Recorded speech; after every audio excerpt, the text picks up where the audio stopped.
My name is Sophie Whitmore, and until 3 weeks ago, I thought I knew exactly who I was. I was a 35-year-old interior designer living in Surrey with my husband Daniel and our 6-year-old daughter Mia. I had a successful business, a beautiful home, and parents who lived just 20 minutes away in the house where I grew up. My life was ordinary in the best possible way. Predictable. Safe.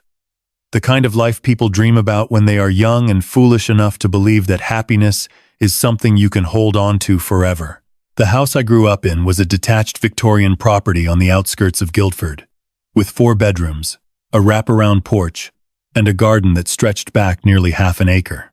My parents had bought it the year before I was born, back when property prices in Surrey were not quite so astronomical, and they had spent the next 3 decades filling it with memories.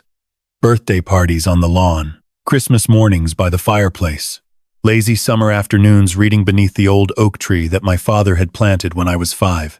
When my parents decided to downsize last year, moving to a smaller cottage in the Cotswolds to be closer to my mother's sister, they offered to sell me the house at a fraction of its market value.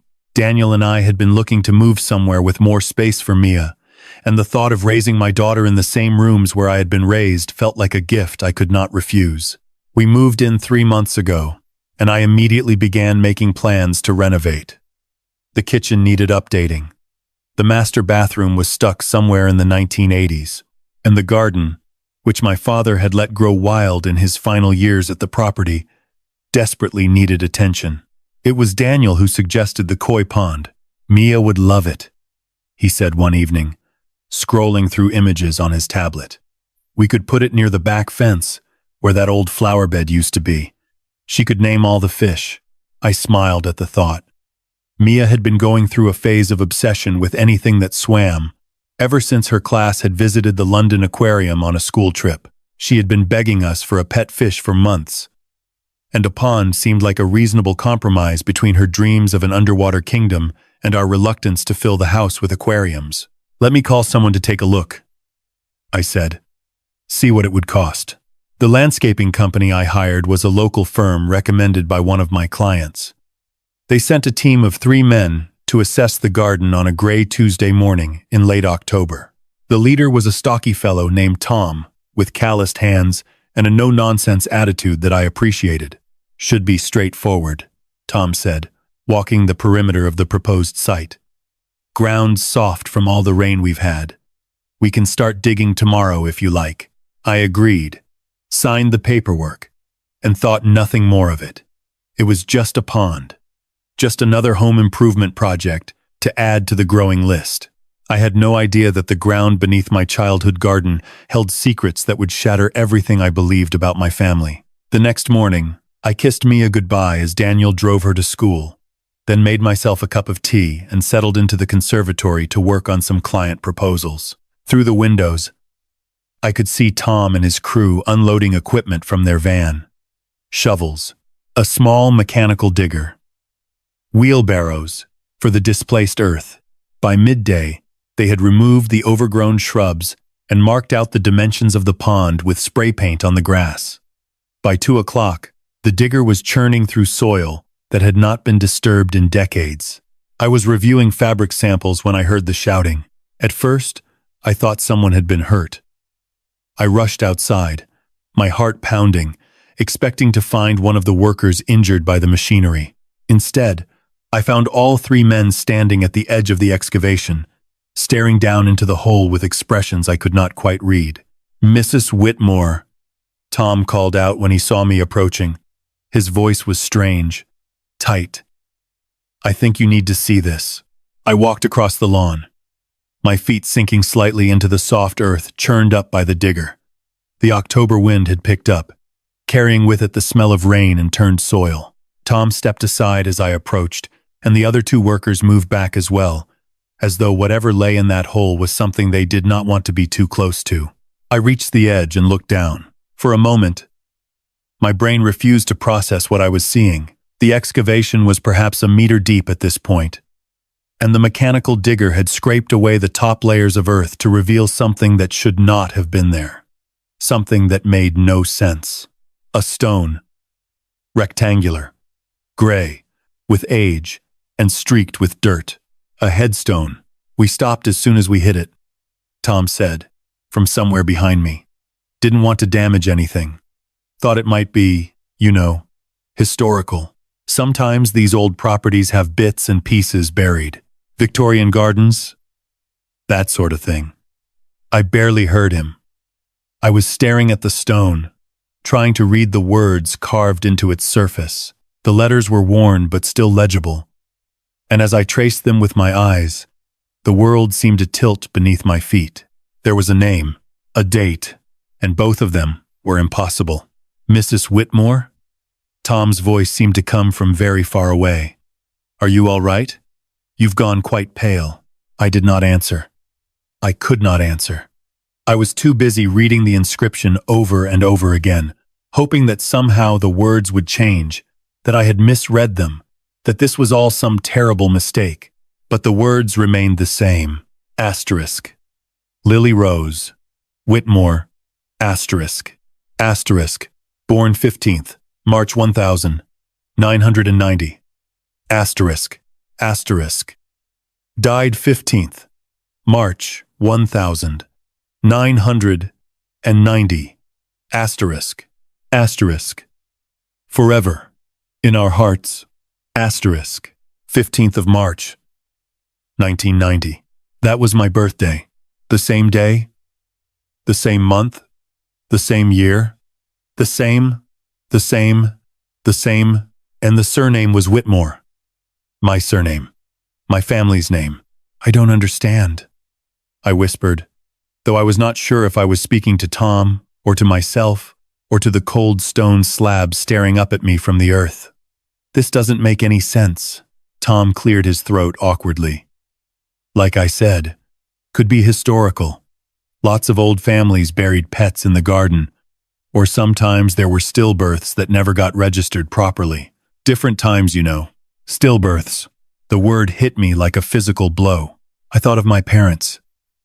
My kind and loving parents, who had raised me in this very house. I thought of all the family photographs on the walls, all the stories they had told me about my childhood, all the memories we had shared. Not once, not in 35 years, had either of them ever mentioned anything about a stillbirth. Not once had they spoken of a sister, a twin, another child who had not survived.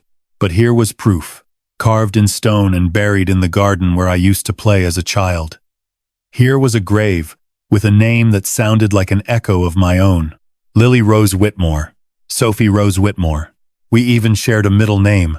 I need to make a phone call, I said, my voice sounding strange and distant in my own ears. Please, just don't touch anything else. Don't dig any further. I need to find out what this is. I turned and walked back towards the house on legs that felt like they belonged to someone else. My hands were shaking as I pulled my mobile from my pocket. I scrolled through my contacts until I found the entry marked Mum. And then I stood there in my kitchen, staring at the screen, trying to work out what I was supposed to say. How do you ask your mother about a grave in the garden? How do you ask if you had a sister who died? How do you ask if everything you thought you knew about your life was a lie? I pressed the call button before I could change my mind. The phone rang twice before my mother answered, her voice warm and familiar. Sophie, darling. What a lovely surprise. How are the renovations coming along? I opened my mouth to respond. But for a moment, no words came out. Sophie? Are you there? Mum. I finally managed. I need to ask you something. And I need you to tell me the truth. Hey, and I need you to tell me the truth. There was a pause on the other end of the line. When my mother spoke again, her voice had changed. There was something guarded in it, something I had never heard before. What is it, darling? What's wrong? I took a deep breath. Who is Lily Rose Whitmore? The silence that followed told me everything I needed to know. The silence stretched on for what felt like an eternity. I could hear my mother breathing on the other end of the line, shallow and quick, the way she breathed when she was anxious or afraid. I had heard that breathing when I was 7 and fell off my bicycle, when I was 16 and came home 3 hours past curfew, when I was 22 and told her I was moving to London with a boy she did not approve of. But this was different. This was not the anxiety of a worried parent. This was something deeper, something that sounded almost like fear. "Mum," I said again, my voice harder now. "I asked you a question. Who is Lily Rose Whitmore? Where did you hear that name?" My mother's voice was barely above a whisper. "I didn't hear it. I found it, carved on a headstone in the back garden. The workers were digging for the pond, and they found a grave, Mum. A grave with a name and a date that matches my birthday exactly." Another silence. I could picture my mother were standing in her new cottage in the Cotswolds, gripping the phone with white knuckles, trying to work out what to say, trying to work out how much to reveal. "Sophie, darling, I think we should talk about this in person. It's not the sort of thing to discuss over the phone." "No." The word came out sharper than I intended.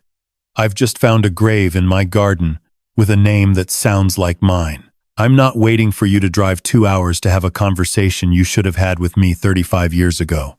Tell me the truth." I heard a sound that might have been a sob, quickly stifled. "She was your sister," my mother said at last. "Your twin sister. She died the day you were both born."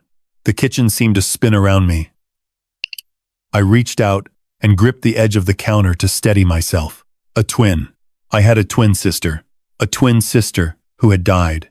A twin sister whose existence had been hidden from me for my entire life. "I don't understand," I said, and I hated how small my voice sounded. "Why didn't you ever tell me? Why did you bury her in the garden instead of a proper cemetery? Why is there no record of her anywhere?" "It's complicated, Sophie." "Then, uncomplicate it."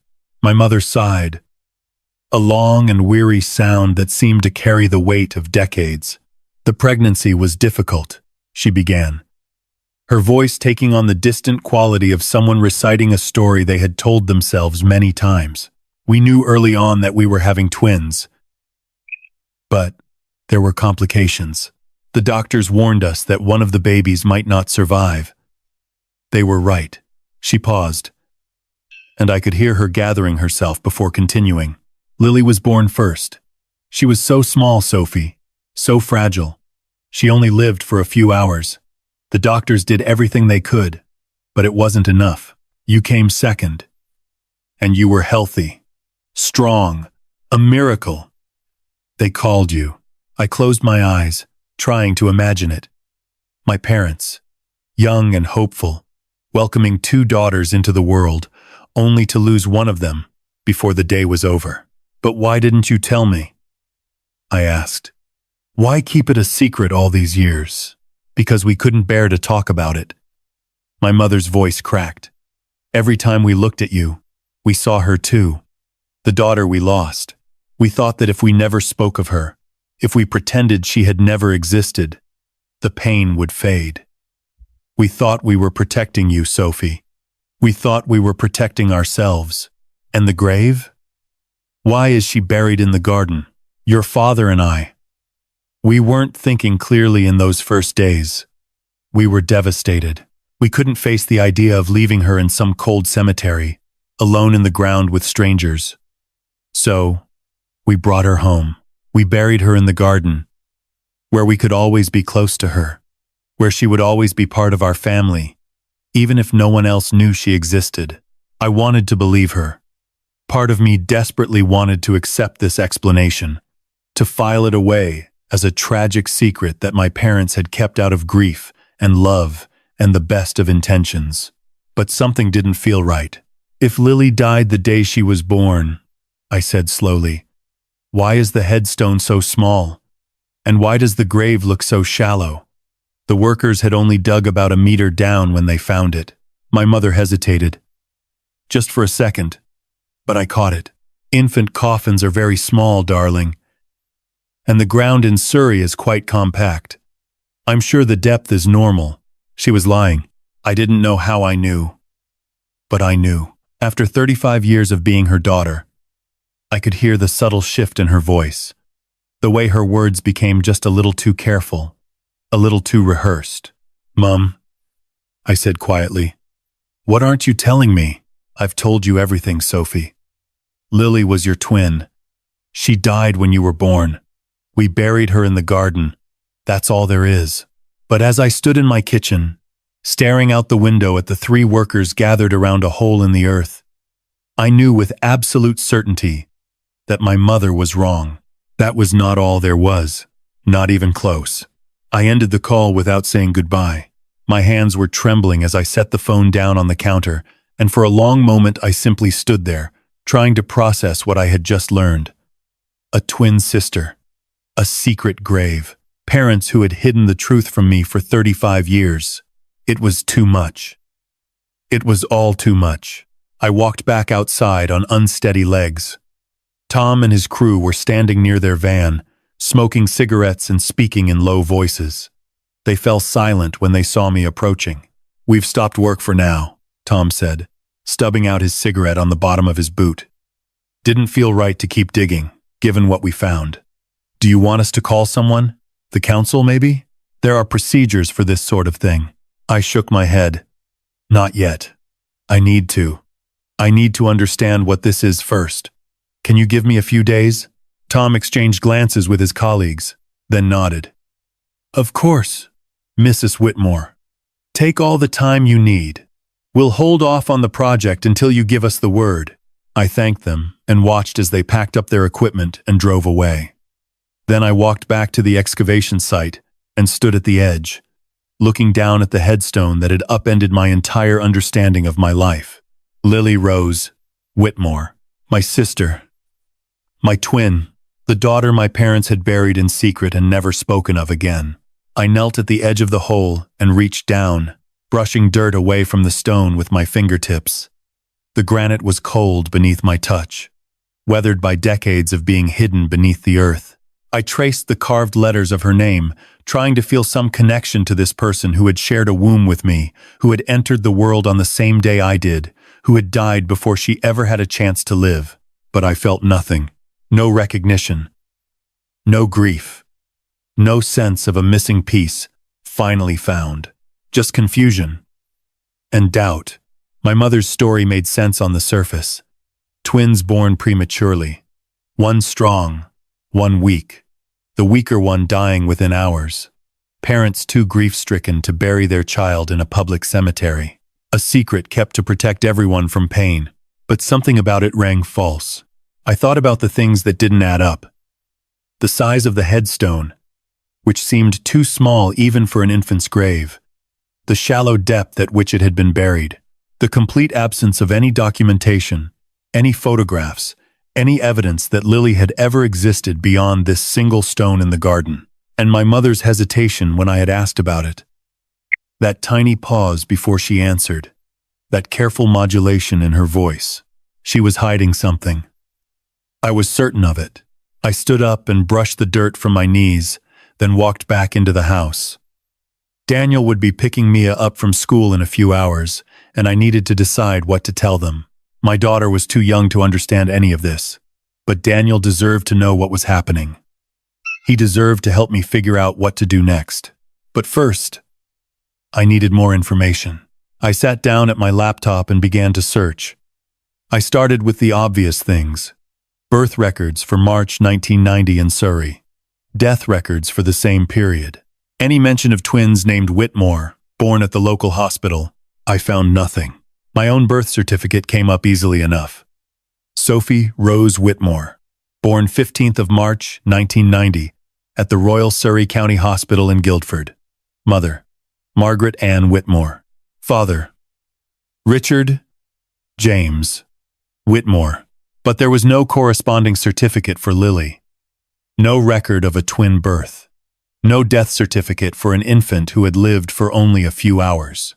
It was as though she had never existed at all. This should have confirmed my mother's story. If Lily had died so quickly, perhaps the hospital had never completed the paperwork. Perhaps my parents, in their grief. It was 1990. Things were different then. Records were not as thorough. But instead of reassuring me, the absence of documentation made me more suspicious.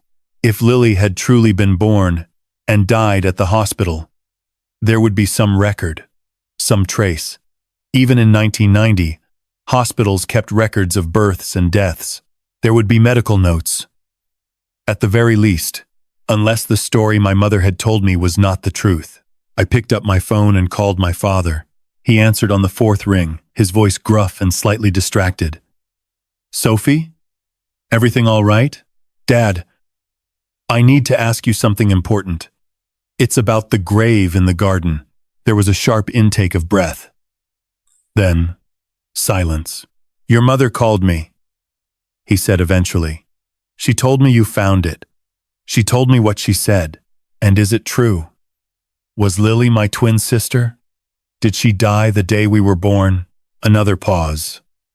Longer. This time, "Yes," my father said at last. "It's true. Lily was your sister. She didn't survive.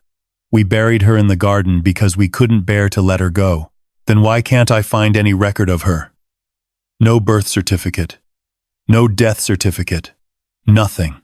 My father cleared his throat. "It was a difficult time, Sophie. Your mother was ill after the birth. I was overwhelmed. Things fell through the cracks. The paperwork was never completed properly. It was a reasonable explanation. It was exactly what I might have expected him to say. But just like my mother, my father was lying. I could hear it in his voice. The same careful tone, the same rehearsed quality. They had agreed on a story. The two of them. They had decided what to tell me and what to keep hidden. But I was done accepting lies. "I don't believe you," I said quietly. "I don't believe either of you. And I'm going to find out what really happened to Lily, whether you help me or not." I hung up before he could respond. Asterisk, asterisk, task 5. The doubt. Asterisk, asterisk. That night, I told Daniel everything. We sat together on the sofa after Mia had gone to bed, and I recounted the entire day in halting sentences. The discovery of the grave, the phone calls with my parents, the missing records, the certainty that something was very, very wrong. Daniel listened without interrupting, his brow furrowed in concentration. He was a solicitor by trade, trained to analyze evidence and spot inconsistencies, and I could see his legal mind working as I spoke. "So let me make sure I understand," he said when I had finished. "Your parents claim you had a twin sister who died at birth. They buried her in the garden without telling anyone. And there's no official documentation that she ever existed." "That's right. And you don't believe them." I shook my head. "I know it sounds paranoid. They're my parents. They've never given me any reason to doubt them before. But something about this feels wrong, Daniel. The way they hesitated when I asked questions. The way their answers sounded rehearsed. They're hiding something." Daniel reached over and took my hand. "Then we find out what it is. If there's a secret here, we uncover it. Together." I squeezed his hand gratefully. "Where do we even start?" "The grave itself," Daniel said. "Your mother claims Lily died at birth and was buried in the garden. But you said the grave seemed too shallow, too small. What if we're not dealing with a proper burial at all? What if it's just a marker?" I frowned. "A marker? For what?" "I don't know. A memorial, perhaps. Something symbolic, rather than literal." He paused, choosing his next words carefully. "Sophie, I think we need to know for certain whether there's actually a body in that grave." The thought made my stomach turn. "You mean dig it up?" "I mean have it properly excavated. By professionals. With all the necessary permissions." Daniel's voice was gentle but firm. "If there's a body there, we'll know your parents were telling the truth about Lily's death. But if the grave is empty, then they've been lying about everything." Daniel nodded slowly. "I know it's a lot to consider, but right now, we're operating on speculation and suspicion. We need facts." I knew he was right. As much as the idea horrified me, I needed to know what was really buried beneath that headstone. I needed to know if my sister's remains were there, or if the grave was nothing more than a prop in whatever elaborate fiction my parents had constructed. "There's something else we can do first," I said. "Something less drastic. The grave has been there for 35 years. If there was a body buried in it, there would be biological traces in the soil. Hair, bone fragments. Daniel's eyes lit up with understanding. "You want to test the soil. I want to test everything. The soil, the headstone, whatever else we can find. If Lily was real, if she truly died and was buried there, there should be evidence. And if there isn't, then we'll know the grave is fake." I nodded, feeling a grim determination settle over me. "I'll call a forensic laboratory tomorrow, see what kind of testing they can do." We stayed up late into the night, researching options and making plans. By the time we finally went to bed, I had a list of laboratories that offered private forensic testing and a rough idea of what the process would involve. It would not be cheap, and it would not be quick. Answers that my parents clearly did not want me to have. The next morning, after Daniel had left for work and Mia was safely at school, I returned to the garden. The excavation site was exactly as the workers had left it.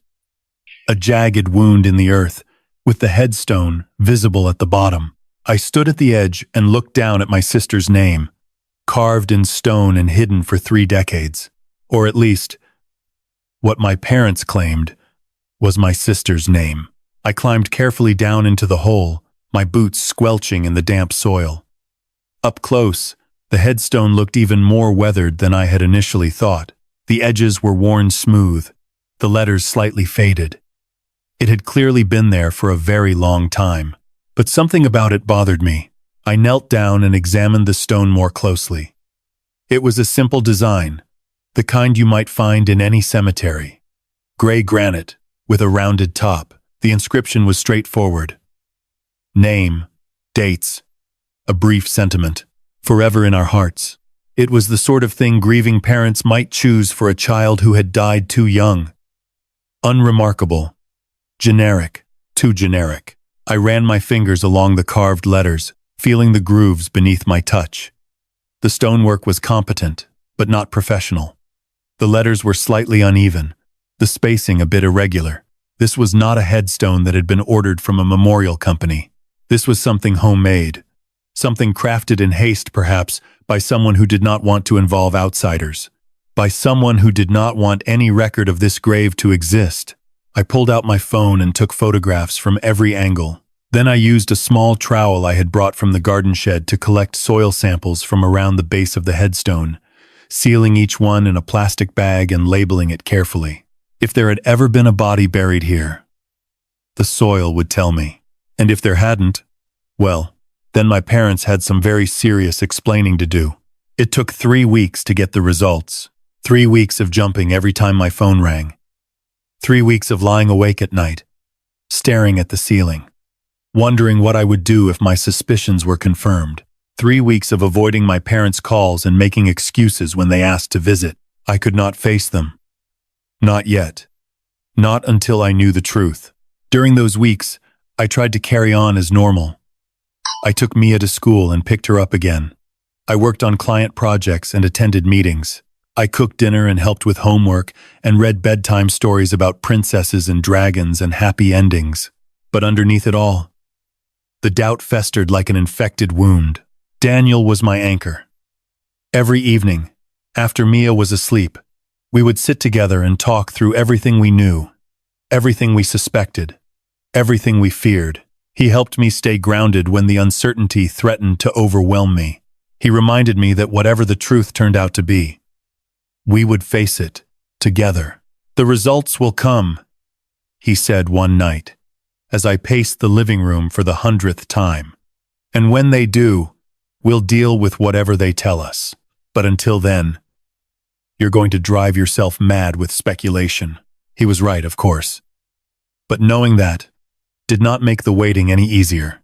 The laboratory I had chosen was a private forensic facility in London that specialized in historical and archaeological analysis. They had been surprised by my request, but ultimately willing to take on the work. I had sent them the soil samples, along with scrapings from the headstone itself and several photographs documenting the gravesite. "We'll test for biological markers," the lead technician had explained over the phone. "Human decomposition leaves traces in the soil that can persist for decades. Bone fragments, hair, even certain chemical compounds. If there was a body buried in that location, we should be able to detect evidence of it. And if there wasn't, then the soil will be clean. No different from any other patch of garden." I had thanked her and hung up, then spent the rest of the day feeling sick with anticipation. Now, 3 weeks later, I finally had my answer. The email arrived on a Tuesday afternoon while I was reviewing paint samples for a client's kitchen renovation. My phone buzzed with the notification, and when I saw the sender's name, my heart stopped. "Results attached. Please call if you have any questions." I opened the attachment with trembling fingers. The report was several pages long, filled with technical language and chemical analyses that I did not fully understand. But the conclusion, highlighted in bold at the bottom of the final page, was perfectly clear. No biological markers consistent with human remains were detected in any of the samples provided. Analysis indicates the gravesite contains no evidence of burial or decomposition. The headstone appears to be decorative, rather than functional. I read the words 3 times, then a 4th time, then a 5th. No evidence of burial. No human remains. The grave was empty. The grave that my parents had told me contained my twin sister's body was completely, utterly empty. I sat very still for a long moment, the phone clutched in my hand, the world spinning slowly around me. Everything I thought I knew about my family, about my own identity, was crumbling like sand through my fingers. My parents had lied, not just about the paperwork, not just about the details. They had lied about everything. There was no twin sister who had died at birth. There was no tragic loss that they had been too grief-stricken to discuss. The grave in the garden was a fabrication, a prop, a piece of elaborate theater designed to support a story that had no basis in reality. But why? Why would my parents create a fake grave? Why would they invent a dead twin and bury an empty coffin in the garden? What possible purpose could such a deception serve? Unless Lily was not dead at all. The thought struck me like lightning, sudden and blinding. What if Lily had not died? What if she had lived and my parents had given her away? And the grave was nothing more than a convenient explanation for her absence. It sounded insane.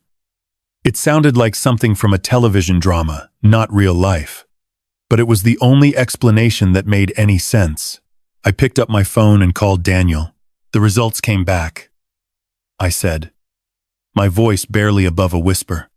"The grave is empty. There's no body. There never was." Silence on the other end of the line. Then quietly, "Oh, Sophie, they lied to me, Daniel. About everything. And I need to find out why. What are you going to do?"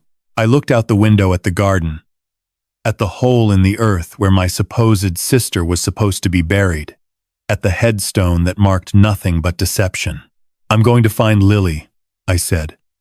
"Wherever she is, whatever happened to her, I'm going to find my sister." The morning after I received the test results, a removal lorry pulled up to the house next door. I was standing in my kitchen, nursing a cup of tea that had long gone cold, staring at nothing in particular. My mind was still reeling from yesterday's revelation, turning the same questions over and over like stones in a tumbler. Why had my parents created a fake grave? What had really happened to Lily? Where was she now? The sound of the lorry's air brakes startled me out of my thoughts. I moved to the window and watched as 2 men in matching uniforms began unloading furniture onto the pavement. A sofa, wrapped in plastic. A dining table turned on its side. Boxes stacked neatly on a trolley. I had known the house next door was sold. The previous owners, an elderly couple named the Hendersons, had moved to a care home 6 months ago, and their children had put the property on the market almost immediately. But I had been so consumed with the renovation of my own house, and then with the discovery of the grave, that I had not paid attention to who had bought it. Now, apparently, I was about to find out. A silver estate car pulled into the driveway, and a woman stepped out. She was about my age, slender, with dark hair cut in a practical bob. She wore jeans and a jumper that looked expensive in an understated way, and she moved with the efficient energy of someone who had things to accomplish. Our eyes met across the low hedge that separated our properties, and she smiled. It was a lovely smile, warm and genuine, the kind that crinkled the corners of her eyes and made you feel as though you had known her for years. "Hello," she called out, raising a hand in greeting. "You must be my new neighbor. I'm Grace Bennett." I set down my cold tea and walked outside. "Sophie Whitmore, welcome to the neighborhood." We shook hands over the hedge, and I was struck by how comfortable the interaction felt. I was not normally good with strangers. Years of working with demanding clients had made me polite but guarded, careful not to let people get too close too quickly. But there was something about Grace that put me immediately at ease. "Sorry for the chaos," she said, gesturing at the lorry and the furniture accumulating on her lawn. "I always forget how exhausting moving is until I'm in the middle of it. Can I help?" "I've got nothing urgent this morning." Grace's face lit up. "That's incredibly kind of you. I wouldn't say no to an extra pair of hands if you're sure you don't mind." I didn't mind at all. In fact, I was grateful for the distraction. Anything to stop my thoughts from spiraling back to graves and lies and missing sisters. For the next several hours, I helped Grace unpack boxes and arrange furniture. We worked well together, falling into an easy rhythm of conversation and comfortable silence. She told me she was a freelance graphic designer who had moved from Bristol after a difficult divorce. I told her I was an interior designer with a husband and a 6-year-old daughter. "Mia," Grace repeated, smiling. "What a lovely name. I've always wanted children, but it never quite happened for me." There was a wistfulness in her voice that made my heart ache. "I'm sorry." "Don't be. Life takes us where it takes us. Besides, I'm hoping this move will be a fresh start. New house, new neighborhood, new everything." "Surrey's a good place for fresh starts," I said. "Quiet, safe, good schools, if you ever need them." Grace laughed. "I'll keep that in mind." By early afternoon, the lorry had departed, and the worst of the unpacking was done. Grace insisted on making us tea as a thank you, and we sat together in her half-furnished living room, surrounded by boxes, talking as though we had known each other for years. "This is going to sound strange," Grace said, setting down her cup, "but I feel like I've met you before. There's something familiar about you." I felt a small jolt of surprise. "Really?" I was just thinking the same thing. My dad 18 plays at Oss, comin' for a cash. Maybe we cross paths somewhere." I shook my head. "Not really. Mostly local clients. I haven't been to Bristol in years." "Strange." Grace tilted her head, studying my face with an expression I could not quite read. "Well, perhaps we were meant to be neighbors. The universe works in mysterious ways." I smiled, but something about her words lingered in my mind long after I had said goodbye and walked back to my own house. The universe works in mysterious ways. I did not believe in fate or destiny or cosmic coincidences. I was a practical woman who dealt in color swatches and floor plans, not mystical forces. But as I stood in my kitchen that evening, watching Grace's lights flicker on across the hedge, I could not shake the feeling that her arrival in my life was not random at all, that somehow, impossibly, she was connected to everything I was searching for. Over the next few weeks, Grace and I became inseparable. It happened gradually, the way friendships do. A cup of tea here, a shared meal there. She would pop over to borrow sugar and end up staying for hours. I would invite her for dinner and find myself confiding things I had never told anyone. There was something about Grace that drew me in. A warmth, a kindness, an ability to listen without judgment that made me feel safe in a way I had not felt since childhood. She asked questions about my life, my work, my family, and she remembered every answer. She noticed when I was tired or anxious, and she knew exactly what to say to make me feel better. Daniel noticed the friendship blossoming and seemed pleased. "It's good for you to have someone close by," he said one evening, as we watched Grace's silhouette moving behind her curtains. "Someone who isn't me or Mia. You've been so isolated since we moved here." He was right. I had been so focused on the renovation and then on the mystery of the grave that I had neglected to build a social life in our new neighborhood. Grace was filling a gap I had not even realized existed. Mia adored her too. Grace had a natural way with children, patient and playful, and my daughter began asking to visit Auntie Grace almost every day after school. Grace always welcomed her with open arms, keeping a tin of biscuits specifically for Mia's visits and letting her play with the art supplies scattered around her home office. "She's wonderful." It was during one of our afternoon tea sessions that Grace told me about her past. We were sitting in her garden, wrapped in blankets against the November chill, watching the last of the autumn leaves drift down from the trees. The conversation had turned to families, as it often did, and Grace had grown unusually quiet. "I never knew my birth parents," she said eventually, her voice soft. "I was adopted as a baby. Or rather, I was supposed to be adopted. The arrangement fell through, and I ended up in care." "Grace, I'm so sorry." She shook her head, a sad smile playing at her lips. "Do you know anything about your birth family?" "Not much. The records were incomplete. All I know is that I was born somewhere in Surrey, and that my birth mother was very young, barely more than a child herself, from what I understand." Grace wrapped her hands around her mug, staring into the steam. "I used to fantasize about finding her, tracking her down, asking her why she gave me away. But the older I got, the less it seemed to matter." I reached over and squeezed her hand. "That must have been incredibly difficult. Growing up without knowing where you came from." "It was. But it also made me who I am." Grace looked up at me, her eyes glistening with unshed tears. "I learned to be self-reliant, to create my own family wherever I went, to find connection in unexpected places." She held my gaze for a long moment, and I felt something pass between us. A recognition, an understanding that went deeper than words. "I'm glad you found your way here," I said. "I'm glad we found each other."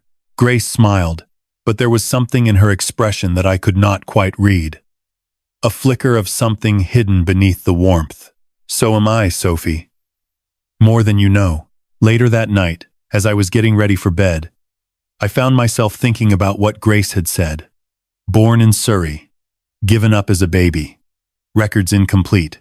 The parallels to my own situation were impossible to ignore. I had a sister who had supposedly died at birth, a grave that contained no body, parents who had lied about everything, and now, a new friend who had appeared out of nowhere, who felt inexplicably familiar, who had been born in the same county at roughly the same time. It was probably a coincidence. Surrey was a large county. Thousands of babies were born here every year. The odds of Grace being connected to my family were astronomically small. And yet, I thought about the way Grace looked at me sometimes, the intensity behind her eyes, the way she seemed to know things about me before I told her. I thought about her comment on the day we met. "There's something familiar about you." I thought about how quickly she had inserted herself into my life, into my home, into my daughter's affections. And for the first time since meeting Grace Bennett, I felt a tiny seed of doubt take root in my chest. Who was she, really? And why did I feel, deep in my bones, that her arrival in my life was not the happy accident it appeared to be? The first thing to go missing was a photograph. It was a picture of me as a baby, taken in the hospital the day I was born. My mother had given it to me years ago, framed in silver, and I had kept it on the bookshelf in the living room ever since. It showed me wrapped in a white blanket, my face scrunched and red, my tiny fists clenched against the unfamiliar brightness of the world. I noticed it was gone on a Tuesday morning. about a month after Grace had moved in. At first, I assumed I had moved it during the renovation and forgotten where I had put it. I searched the usual places. The boxes in the spare room that still needed unpacking, the drawers in the bedroom where I kept sentimental items, the cupboard under the stairs where miscellaneous things tended to accumulate. Nothing.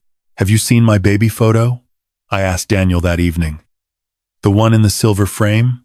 He looked up from his laptop, frowning. "The hospital one? I thought it was on the bookshelf." "It was. Now it's not. Maybe Mia moved it."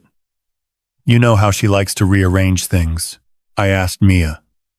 But she shook her head, her eyes wide and innocent. "I didn't touch it, Mummy. I promise."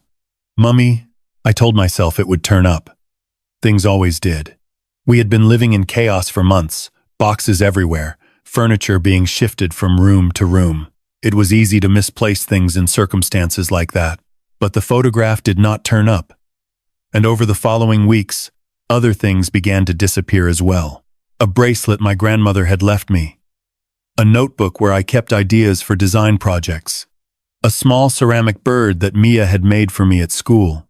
Each item was insignificant on its own. The sort of thing you might lose in the normal course of daily life without thinking twice about it. But taken together, they formed a pattern that I could not ignore. Someone was taking things from my house, things that belonged to me, things that were personal, meaningful, connected to my identity and my history. I mentioned it to Daniel, but he dismissed my concerns. "You're under a lot of stress, Sophie. With the renovation and the thing with your parents, it's not surprising that you're misplacing things. I'm sure everything will turn up once we're properly settled." He meant well. He was trying to be reassuring. But I could see in his eyes that he thought I was being paranoid, that the strain of the past few months was taking a toll on my mental state. Perhaps he was right. Perhaps I was seeing patterns where none existed, connecting dots that were not meant to be connected. But I could not shake the feeling that something was wrong. I began paying closer attention to my surroundings. I noted the position of objects before I left a room, checking to see if they had moved when I returned. I kept a mental inventory of my possessions, ticking off items in my head each morning and evening, and I started to notice things, small things. Things that might have been nothing. The back door unlocked when I was certain I had locked it. A drawer left slightly open that I was sure I had closed. The faint scent of unfamiliar perfume lingering in the hallway. One afternoon, I came home from a client meeting to find a cup of tea on the kitchen counter. Still warm. The kettle had been recently boiled. Daniel was at work. Mia was at school. No one else had a key to our house. No one except Grace. I had given her a spare key 2 weeks earlier, after she had locked herself out of her own house and spent an hour waiting for a locksmith in the rain. It had seemed like a sensible precaution at the time. Neighbors looking out for each other. Nothing unusual.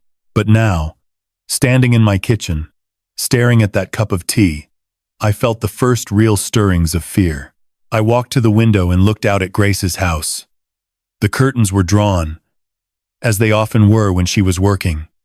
Everything appeared normal, but was it? I thought about how much time Grace had spent in my home over the past month. How often she had been alone in various rooms while I made tea, or answered the phone, or attended to Mia. How many opportunities she had had to take things, to move things, to learn the intimate details of my life. I thought about her sad story of being adopted, of growing up in care, of never knowing her birth parents. I thought about how quickly she had become essential to my daily existence, how deeply she had embedded herself in my family, how much she knew about me and my history. And I thought about the empty grave in my garden, and the sister I had never known, and the lies my parents had told. Was it possible? Was Grace connected to all of this somehow? Or was I losing my mind, seeing conspiracies where there were only coincidences? I did not know. I could not be sure, but I was determined to find out. The next evening, I decided to test my suspicions. I told Grace I had a client meeting in London that would keep me away until late afternoon. Then I drove to the end of the road, parked behind a hedgerow where my car could not be seen from either house, and walked back through the woods that bordered our properties. I felt ridiculous, creeping through the trees like a character in a spy film. But I needed to know. I needed to see with my own eyes whether Grace was entering my home when I was not there. I found a spot behind the old oak tree where I could observe both houses without being seen. The November air was bitter, and I pulled my coat tighter around my shoulders as I settled in to wait. For the first hour, nothing happened. Grace's curtains remained drawn. My house sat empty and silent. I began to feel foolish, convinced that Daniel was right, that I was letting stress and paranoia get the better of me. Then, at 11:30, Grace's front door opened. She emerged carrying something in her hand. A key. My spare key. I watched, my heart pounding, as she crossed the gap between our houses, glanced around to make sure no one was watching, and let herself into my home through the back door. She was inside for nearly 40 minutes. I sat frozen behind the oak tree, my mind racing, my body numb with cold and shock. What was she doing in there? What was she looking for? What had she already found? When she finally emerged, she was carrying a small cardboard box, the kind I used to store old photographs.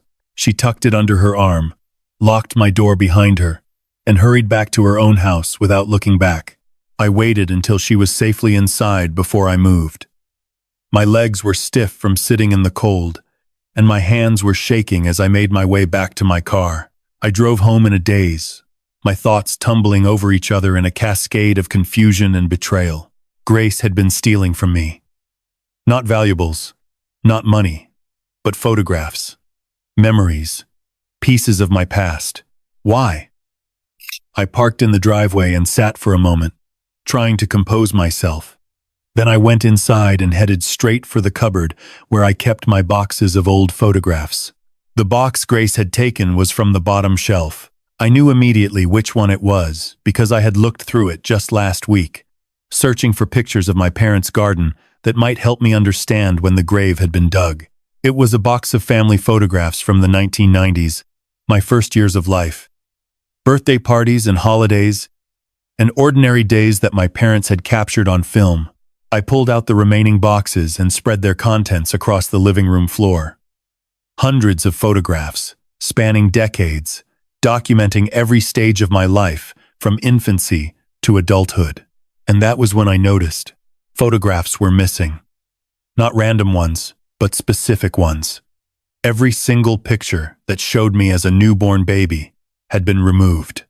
Every image from the first few months of my life, the hospital photograph in the silver frame, the pictures of me coming home for the first time, the snapshots of my mother holding me in the garden, my father cradling me in his arms, all gone.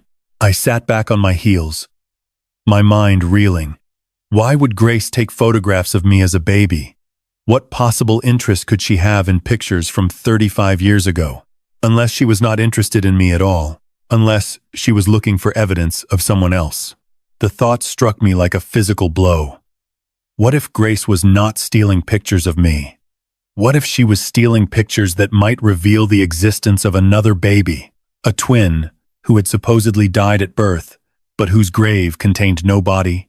What if Grace was looking for proof that Lily had existed? Or worse, what if Grace already knew that Lily had existed, because Grace was Lily? The idea was absurd, impossible, the stuff of melodrama and made-for-television movies. But the more I thought about it, the more sense it made. Grace had appeared out of nowhere, moving into the house next door just weeks after I had discovered the grave. She had inserted herself into my life with remarkable speed, becoming my closest friend, earning the trust of my husband and daughter. She had told me a tragic story about being adopted, about growing up in care, about never knowing her birth family, born in Surrey, given away as a baby. Records incomplete.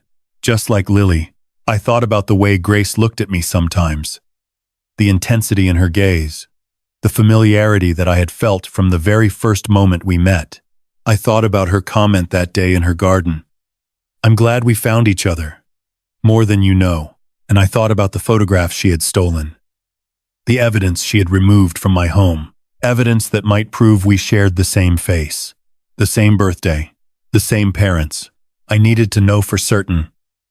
I needed proof, and I knew exactly where to start looking. That afternoon, I collected Mia from school as usual. She bounded out of the gates with her book bag bouncing on her shoulders, her cheeks flushed from an afternoon of running around the playground. I knelt down to hug her, breathing in the familiar scent of crayons and strawberry shampoo, holding her perhaps a little tighter than normal. "Mummy, you're squishing me." She giggled, wriggling free. "Sorry, darling. I just missed you today." We walked to the car, hand in hand, and I helped her into her booster seat, fastening the buckle with fingers that trembled slightly. On the drive home, I watched her in the rearview mirror as she chattered about her day. A spelling test she had aced, a game of tag at lunch, a drawing she had made of our family that her teacher had pinned to the classroom wall. "Mia," I said, keeping my voice casual, "do you remember a few weeks ago when you told me about a woman who came to visit?" Mia's chatter stopped abruptly. In the mirror, I saw her face change, becoming guarded in a way that no 6-year-old's face should be. "The woman who looked like me," I continued gently. "You said she came to the house when I was out. Do you remember?" Mia nodded slowly, her fingers twisting in her lap. "Can you tell me more about her? What did she look like? What did she say?" For a long moment, Mia was silent. Then, in a small voice, she said, "She told me not to tell." My blood ran cold. "Who told you not to tell, sweetheart?" "The lady. She said it was our secret. She said if I told anyone, she would be very sad. And I didn't want to make her sad because she was so nice to me." I gripped the steering wheel so hard my knuckles turned white. "It's okay, Mia. You're not in trouble. I just need to know what happened. Can you tell me everything?" Mia hesitated, then began to speak in the halting, disjointed way children have when they are trying to explain something complicated. "She came when you were at your meeting. The one with the fabric lady. Daddy was at work and Mrs. Patterson was watching me, but she fell asleep on the sofa like she always does. I heard the back door open and I thought it was you, but it wasn't. Mrs. Patterson, our elderly neighbor who occasionally babysat when Daniel and I both had commitments. She was kind, but prone to dozing off in front of the television." "Who was it, darling?" "A lady who looked just like you, Mummy. But not exactly like you. Her hair was different and her clothes were different, but her face was the same. I thought maybe she was your sister, but you said you don't have a sister." My heart was pounding so loudly I was surprised Mia could not hear it. "What did she do?" "The lady? She was really nice. She said she was an old friend of yours, and she wanted to surprise you. She asked me lots of questions about our family, about you and Daddy and Granny and Grandpa. She wanted to know what I liked to do and what my favorite things were. She gave me sweets and played dolls with me." Bile rose in my throat. A stranger, entering my home, spending time alone with my daughter, asking questions about our family, and I had known nothing about it. "How many times did she visit, Mia?" Mia counted on her fingers. 3 times. Maybe 4. She said she would come back again soon, but she hasn't been for a while now. "Did she tell you her name?" Mia scrunched up her face in concentration. "She said to call her Lily, like the flower." The world tilted. I had to pull the car over to the side of the road because my vision had blurred and my hands were shaking too badly to drive. Lily. She had called herself Lily. "Mummy? Are you okay? Why are you crying?" "Mummy." I wiped my eyes and forced a smile. "I'm fine, sweetheart. I'm just tired. Let's go home, shall we?" I managed to drive the rest of the way without falling apart, though it took every ounce of strength I possessed. My mind was racing, connecting dots, seeing patterns that I had been blind to for weeks. Grace was Lily. I was almost certain of it now. She was my twin sister, the one my parents had given away, the one whose fake grave had sat in our garden for 35 years. She had found me somehow, tracked me down, moved in next door, and she had been systematically infiltrating my life ever since, stealing photographs, entering my home, spending time alone with my daughter. Why? What did she want? Was she simply trying to reconnect with the family that had abandoned her? Or was there something darker at play? I thought about the missing photographs, the questions she had asked Mia about our parents. I thought about the way she had embedded herself so deeply into my life, earning my trust, making herself indispensable. And I thought about the fact that she had not simply introduced herself as my sister. She had lied about who she was, concealed her identity, manipulated her way into my home. People who wanted reconciliation did not behave this way. People who wanted revenge did.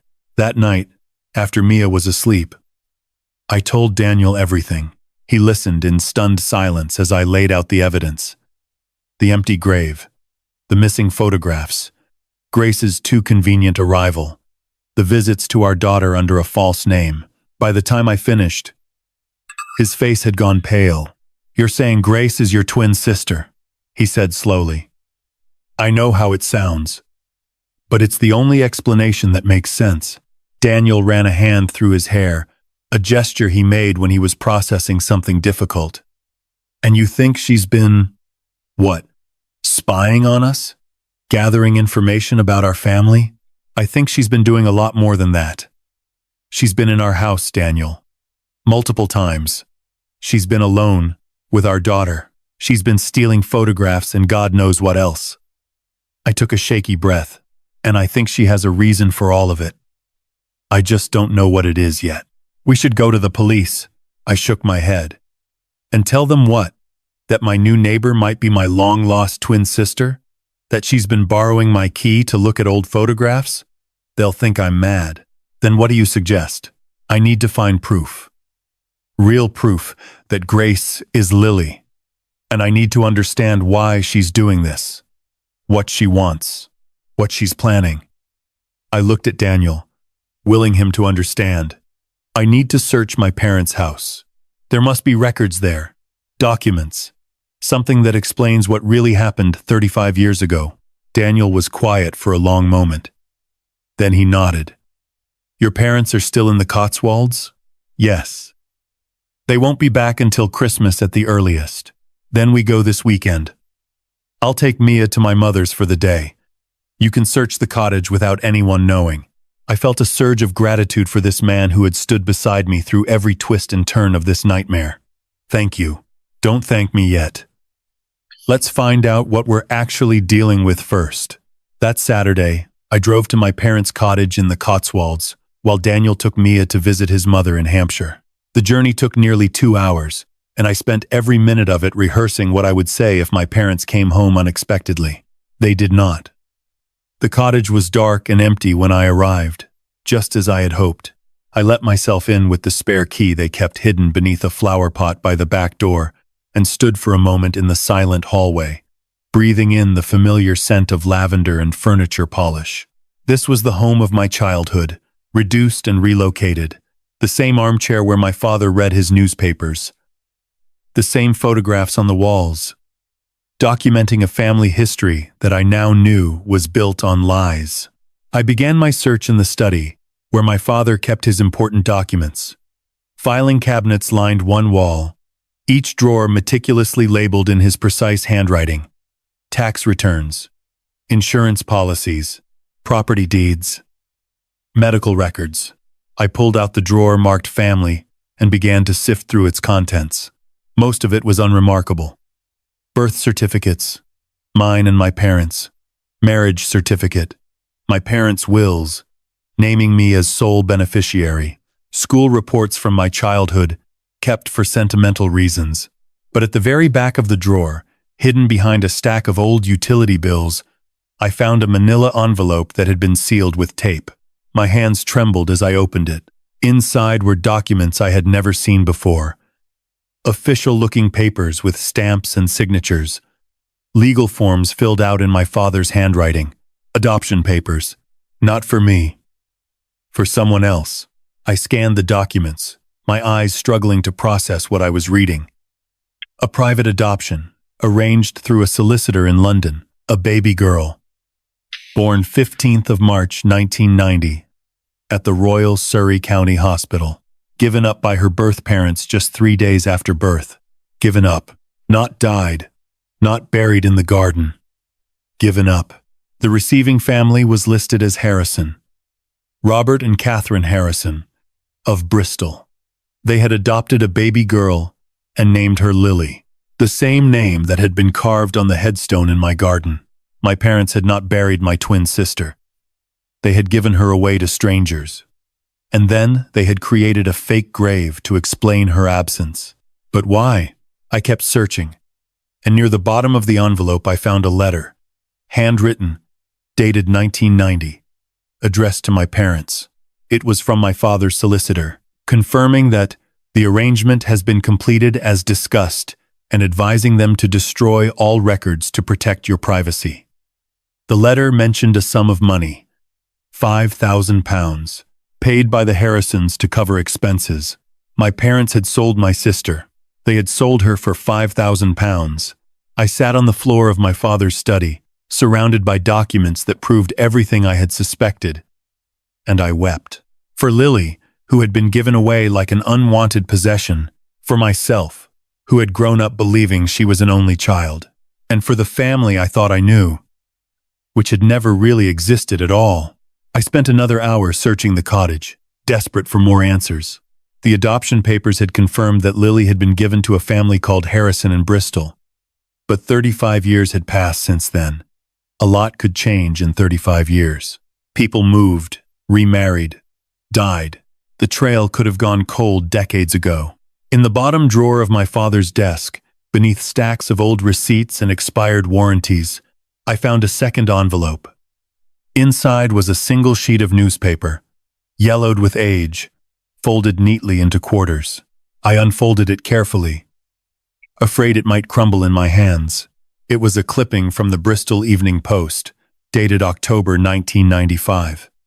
The headline made my stomach drop. Asterisk. Family of 3 killed in motorway. Crash asterisk. Beneath the headline was a photograph of a smiling couple holding a young girl between them. The caption read, Robert and Catherine Harrison, with their daughter Grace, aged 5, pictured last Christmas. Grace, not Lily. Grace. The Harrisons had changed her name. I read the article with growing horror. Robert Harrison, 42, and his wife Catherine, 39, had been killed instantly when their car was struck by a lorry on the M5. Their 5-year-old daughter, Grace, had survived with minor injuries. She was being cared for by social services, pending the identification of other family members. The article did not mention that Grace was adopted. It did not mention that her birth name had been Lily Whitmore, or that she had a twin sister living in Surrey who had no idea she existed. It simply recorded a tragedy. A family destroyed in an instant. A little girl left alone in the world. My parents had kept this clipping. They had known what happened to the Harrisons. They had known that Lily, now called Grace, had survived the crash that killed her adoptive parents, and they had done nothing. They had not reached out, had not offered to take her back, had not even acknowledged her existence to anyone, least of all to me. Instead, they had filed the clipping away in a drawer and pretended it did not exist. Just like they pretended Lily did not exist. Just like they pretended the grave in the garden was real. I wanted to scream. I wanted to throw things, break things, tear this cottage apart with my bare hands. But instead I sat very still, the newspaper cutting trembling in my grip, and forced myself to think. Grace Bennett was Lily Whitmore, my twin sister, given away at birth, renamed by her adoptive family, orphaned at 5 years old. She had grown up in the care system, bouncing from foster home to foster home, never knowing that she had a real family just 2 hours away. A family that had abandoned her, sold her, erased her from existence. And now, she had found us. I thought about the woman who had moved in next door. Her warmth, her kindness, her uncanny ability to make me feel understood. I thought about the way she had looked at me sometimes, with an intensity that went beyond ordinary friendship. She had known who I was from the beginning. She had sought me out, tracked me down, inserted herself into my life with surgical precision. But why reveal herself now? Why not simply knock on my door and tell me the truth? The answer, I realized, was obvious. She did not want a reunion. She did not want reconciliation or forgiveness or a chance to rebuild what had been lost. She wanted something else entirely. I folded the newspaper clipping and put it in my pocket. Then I gathered the adoption papers, the letter from the solicitor, and everything else I had found, and packed it all into my bag. There was more to discover. I was certain of it. But I had found enough for today. Enough to confirm my worst suspicions. Enough to understand, at least in part, what I was dealing with. Grace was my sister. Lily was real, and she had spent 30 years waiting for this moment. I locked up the cottage and drove back to Surrey, my mind churning with questions I could not yet answer. What did Grace want? How far was she willing to go to get it? And what would happen when she realized that I knew the truth? By the time I pulled into my driveway, the sun had set, and the autumn darkness had swallowed the neighborhood. Grace's house was lit from within, warm light spilling from behind her curtains. She was home. She was always home, watching, waiting. I sat in my car for a long moment, staring at that light, wondering what my sister was doing in there. Was she looking at the photographs she had stolen? Was she planning her next move? Was she thinking about me? And did she have any idea that I was finally starting to see her for what she really was? The next morning, I began digging deeper. Daniel had returned with Mia late the previous evening, and after putting our daughter to bed, I had shown him everything I had found. The adoption papers, the newspaper clipping, the solicitor's letter. He had read each document in silence, his face growing more troubled with every page. "Your parents sold her," he said finally, his voice flat with disbelief. "For £5,000. I know. And when her adoptive family died, they just... I know." Daniel set down the papers and looked at me. "Sophie, this is serious. If Grace really is Lily, if she's been planning this for years, she could be dangerous. We need to think about protecting ourselves. Protecting Mia. I need to understand what happened to her first. What she went through after the crash. Where she's been all these years." I took a breath. "I need to understand why she's doing this. Does it matter? Whatever her reasons, she's been lying to you, manipulating you, spending time alone with our daughter under a false name. It matters to me." I met his eyes, willing him to understand. "She's my sister, Daniel, my twin. Whatever she's become, whatever she's planning, she started out as an innocent baby who was sold by her own parents. I can't just treat her as a threat to be neutralized. I need to know her story." Daniel sighed, but I could see him softening. "What do you want to do?" "I want to find out what happened to her after the crash. Where she went, who she lived with, how she ended up here." The internet made the initial research easy enough. Armed with Grace's full name and approximate date of birth, I was able to piece together the outlines of her life through public records, social media traces, and a few carefully worded searches. After the Harrison family died, Grace had been placed in emergency foster care in Bristol. She was 5 years old, traumatized by the accident, and apparently difficult to place long-term. Over the next 13 years, she moved through a series of foster homes and children's residential facilities. I found fragments of her story scattered across the digital landscape. A mention in a local newspaper article about children aging out of the care system. A brief appearance in a charity report about educational outcomes for looked-after children. A comment on a support forum for care leavers, posted under what I suspected was a pseudonym, describing the loneliness and isolation of growing up without a permanent family. The picture that emerged was heartbreaking. Grace had been a bright child, according to one social worker's report that I managed to locate through a Freedom of Information request. She had shown early promise in art and music, but frequent moves between placements had disrupted her education. By her teenage years, she had become withdrawn and mistrustful, struggling to form attachments with caregivers who never stayed in her life for long. She had aged out of the care system at 18 with no qualifications, no support network, and no knowledge of her birth family. From there, the trail became harder to follow. A few addresses in Bristol. A short-lived marriage in her mid-20s ended in divorce. A business registered in her name. A graphic design company that seemed to have modest success. And then, 3 years ago, something had changed. I found a record of Grace requesting access to her adoption files through a service that helped care leavers trace their birth families. The request had been granted, and she had received copies of the same documents I had found in my father's study. That was when she had learned the truth.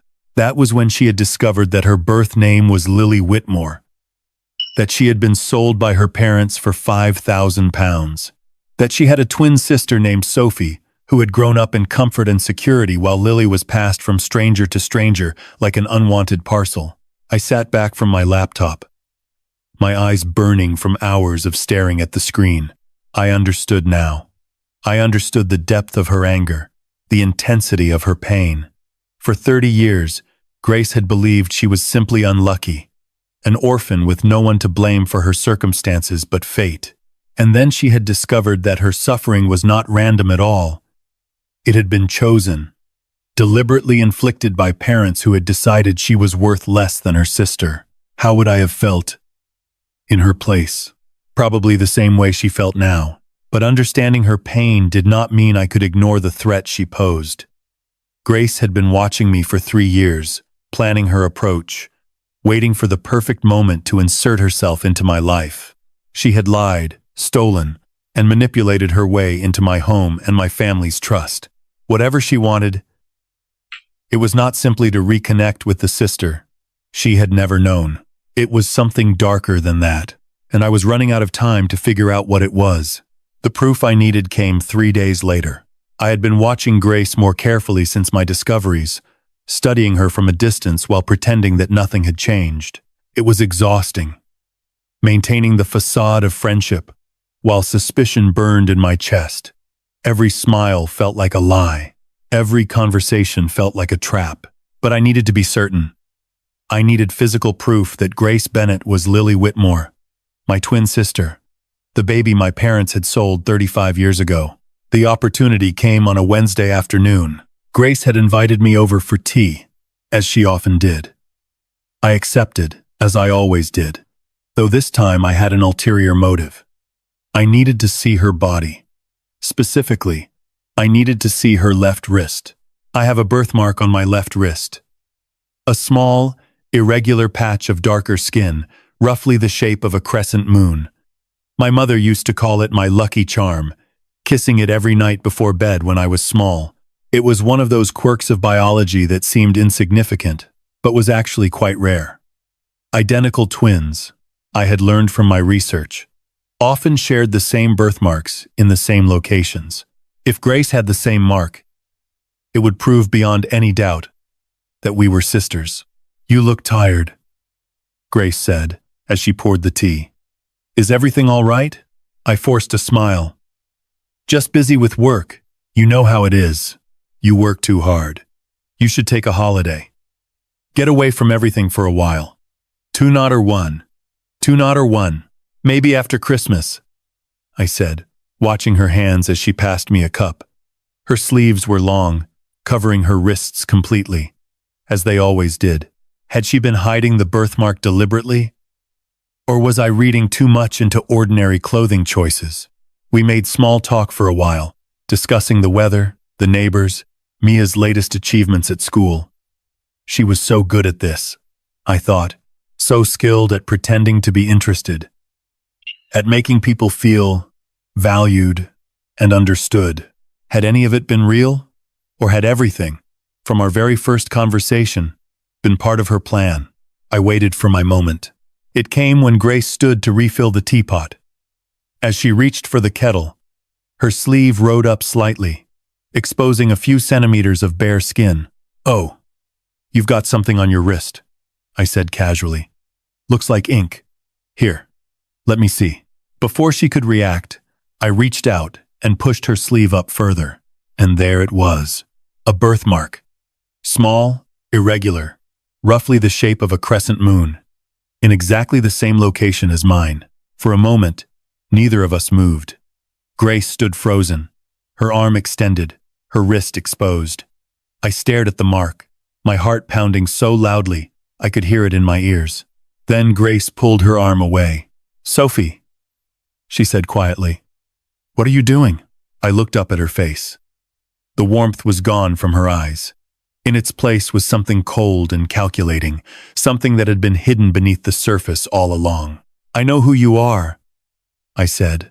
My voice was steadier than I expected. "I know you're not Grace Bennett. I know your real name is Lily Whitmore. I know you're my sister." Grace was silent for a long moment. Then, slowly, she smiled. It was not the warm, friendly smile I had grown accustomed to over the past weeks. This was something else entirely. Something sharp and brittle, like a shard of broken glass. "Well," she said softly. My blood ran cold. "How long have you known? About me? About our parents?" 3 years. Give or take. Grace sat down across from me. Her posture relaxed, as though we were still just two friends having tea. "I found the adoption records when I turned 32.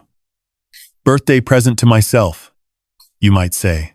Thought I'd finally find out where I came from. And when you did, I was angry. Angrier than I'd ever been in my life." Her eyes met mine, and I saw decades of pain reflected in their depths. "You have no idea what it was like, Sophie, growing up the way I did. Never belonging anywhere, never having anyone who truly cared. And then finding out that I had a family all along, a mother, a father, a sister, people who could have loved me, should have loved me, but chose to throw me away instead. I didn't know," I whispered. "I didn't know you existed." "No, you didn't, because they erased me." Grace's voice hardened. "They sold me like furniture and buried an empty grave in the garden so they'd never have to explain. And you, their precious remaining daughter, grew up happy and loved while I was passed from home to home like a stray dog. Grace, I'm so sorry. Don't call me that." Her voice cracked like a whip. "My name is Lily. It was always Lily. And I've waited 35 years to hear someone call me by my real name." I swallowed hard. "Lily, what do you want?" "Aber." She leaned forward, her eyes burning into mine. "I want what was taken from me. I want my family, my parents, my life." A pause. "And I'm going to get it, Sophie. One way or another." The room seemed to grow colder as Lily's words hung in the air between us. I sat perfectly still, my teacup forgotten in my hands. The warmth had drained from her features entirely now, replaced by something hard and calculating. This was the real Lily, I realized. The one she had hidden behind Grace Bennett's friendly smile. "You've been planning this for 3 years, I said slowly. "Moving here, befriending me. All of it was calculated, every single moment." Lily tilted her head, studying me the way a cat might study a mouse. "Do you have any idea how much research it took? How many hours I spent tracking down our parents, finding out where you lived, waiting for the right opportunity?" She laughed softly. "When I saw that the house next door was for sale, I thought it was fate. The universe finally giving me what I deserved. And what is that? What do you think you deserve?" "Everything." The word came out like a hiss. "Everything you had that I didn't. The parents who chose you over me. The house where you grew up safe and loved. The husband, the daughter, the perfect little life." Her eyes glittered with something between envy and contempt. "You had it all, Sophie. And I had nothing. Do you know what it's like to have nothing? To be nothing?" I thought about the newspaper clipping I had found. The 5-year-old girl who had survived a crash that killed her adoptive parents. The child who had spent the next 13 years being shuffled from home to home, never belonging anywhere. "I can't imagine what you went through," I said carefully. "And I'm truly sorry for what our parents did. But I didn't know. Lily, I had no idea you existed until I found that grave. And yet here we are. Lily spread her hands wide. The sister who had everything, and the sister who had nothing.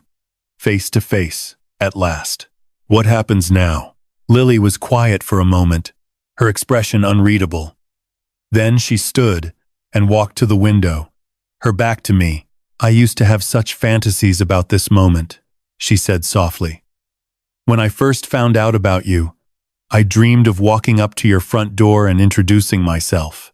I imagined you crying with joy, embracing me, telling me how much you wished you had known. I imagined our parents falling to their knees, begging for forgiveness. She turned to face me, and her eyes were wet with tears she refused to let fall. But then I did more research. I found out that our parents were still alive, still together, still living their comfortable lives as though I had never existed. I found out that you had a husband, a child, a successful career. I found out that your life was everything mine should have been, Lily. And I realized, she continued, cutting me off, that a tearful reunion was not what I wanted at all. Not anymore. Because why should you get to welcome me back into the fold after 35 years? Why should our parents get to say sorry and have everything forgiven? Why should any of you get to feel good about yourselves when I've spent my entire life paying for your choices? The tears were falling now, streaming down her cheeks, but her voice remained steady. No, Sophie. I don't want your forgiveness. I don't want your pity. I want justice. I want our parents to feel even a fraction of the pain they caused me. I want them to know what it's like to lose everything they love. A chill ran down my spine. What are you planning to do? Lily smiled, and it was the coldest thing I had ever seen. I've already started. The photographs I took from your house? They're not for me. They're evidence. Documentation of the family that pretended I didn't exist. I've been building a case, Sophie. Recording everything. Our parents' lies, their deception, the money they took for selling me. A case for what? For the court of public opinion, if nothing else. Imagine the headlines. Wealthy couple sells baby daughter, creates fake grave to cover their tracks. It would destroy them, their reputation, their friendships, everything they've built. You'd ruin them. I whispered. They ruined me first. Lily's voice was ice. They took my life away, before I even had a chance to live it. Why shouldn't they face the consequences? I stood up slowly, my legs unsteady beneath me. And what about me? What about Daniel and Mia? We didn't do anything to you. For just a moment, something flickered across Lily's face. Something that might have been regret, or longing, or grief. No, she said quietly. You didn't. And if things were different, maybe we could have been sisters. Real sisters. Maybe we could have made up for all those lost years. We still can, I said desperately. It's not too late. Please, Lily, let me help you. Let us face our parents together. Demand answers together. You don't have to do this alone. Lily stared at me for a long moment, and for just a heartbeat, I thought I saw the mask slip. I thought I saw the lonely, frightened child she had once been, the girl who had only ever wanted to belong. Then the moment passed, and her expression hardened once more. It's already too late, she said. It was too late the moment they chose you over me. I did not leave. Perhaps I should have. Perhaps I should have walked out of that house, called the police, taken Mia and Daniel, and fled as far away as possible. That would have been the sensible thing to do, the safe thing. But I could not bring myself to move, because underneath the anger, underneath the threats, and the cold calculation, I could see something else in Lily's eyes. Something broken, something that recognized itself in me. Tell me, I said quietly, sitting back down. Tell me everything. I want to understand. Lily stared at me for a long moment, as though trying to determine whether this was a trick. Then, something in her seemed to give way, a wall crumbling that had been holding back 35 years of pain. She sat down across from me, and she began to talk. The first thing I remember is the crash, she said, her voice distant, as though she were speaking from very far away. I was 5 years old. We were driving back from holiday in Cornwall. It was raining. There was a lorry, and then there was nothing. She paused, her hands trembling slightly in her lap. When I woke up, I was in hospital. My arm was broken. I had cuts all over my face, and when I asked for my mummy and daddy, the nurses looked at each other with that expression adults get when they're trying to work out how to tell a child something terrible. I felt tears prick at my eyes. "I'm so sorry." "They put me in foster care," Lily continued, as though she hadn't heard me. "Emergency placement," they called it. Just until they could find a relative to take me. But there were no relatives. The Harrisons had no family, and my birth parents. She laughed bitterly. "Well, they had already made it clear they didn't want me. They didn't know," I said weakly. "Maybe if someone had contacted them." Fire, fire, fire, fire, fire. Someone did. Lily's eyes met mine, and there was fire in them. The social workers tried to trace my birth family. They found the adoption records, contacted the solicitor who had arranged the placement. And do you know what happened? I shook my head, dreading the answer. "Your father. Our father. He told them I had died at birth. He said there must have been some mistake with the paperwork. He said he had no idea who this child was, and he wanted nothing to do with her." Lily's voice cracked. "I was 5 years old, Sophie. I had just lost the only parents I had ever known, and my own father told the world I was dead rather than take me back." The room spun around me. I had known my parents were capable of deception. I had seen the evidence of their lies with my own eyes. But this was something else. This was cruelty beyond anything I could have imagined. "I didn't know," I whispered. "I swear to you, Lily, I didn't know any of this." "Of course you didn't. You were the chosen one, the daughter they kept. Why would they ever tell you about the one they threw away?" She stood up and walked to the window again, hugging herself as though she were cold. "After that, I was in the system for good. Foster homes, children's homes, temporary placements that never became permanent. Some of the families were kind, most were indifferent, a few were." She trailed off, and I saw her shoulders tense. "Well, let's just say the care system isn't always careful about who it trusts with vulnerable children." I wanted to go to her, to put my arms around her, to somehow make up for all those years of suffering, but I knew she would not welcome my touch. Not yet. Perhaps not ever. "I aged out at 18, Lily continued. "No qualifications, no money, no support. I slept rough for a while, worked whatever jobs I could find. Eventually, I scraped together enough to take some courses, start a small business. I survived. That's what I've always done. Survived." She turned to face me, and there were tears streaming down her cheeks now. Tears she no longer tried to hide. "But survival isn't living, Sophie. It's just existing, going through the motions, day after day, with nothing to look forward to, and no one who cares whether you wake up tomorrow. Do you have any idea what that's like? To be completely, utterly alone in the world?" "No," I admitted. "I don't. No, you don't." She wiped her eyes with the back of her hand. "You had everything I was denied. A home, a family, love, and our parents gave you all of that by taking it away from me. I would have shared it," I said, my voice breaking. "If I had known, I would have found you. I would have brought you home. Would you?" Lily's gaze was piercing. "Would you really? Or would you have believed whatever lies our parents told you, the same way you believed them for 35 years? I wanted to protest, to insist that I would have done the right thing. But the truth was, I didn't know. I had spent my entire life trusting my parents, accepting their version of reality without question. Would I have believed Lily if she had shown up on my doorstep claiming to be my sister? Or would I have assumed she was delusional, a stranger looking for money or attention? I didn't know. And that uncertainty was perhaps the most painful thing of all. The silence that followed Lily's story stretched between us like a wound. I sat with my hands folded in my lap, unable to speak, unable to move.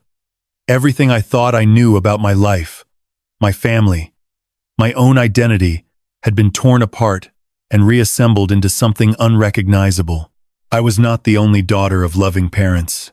I was the chosen one, the keeper of a lie so monstrous that it had shaped the course of 2 lives. Lily remained by the window, her silhouette dark against the gray November sky. When she spoke again, her voice had changed.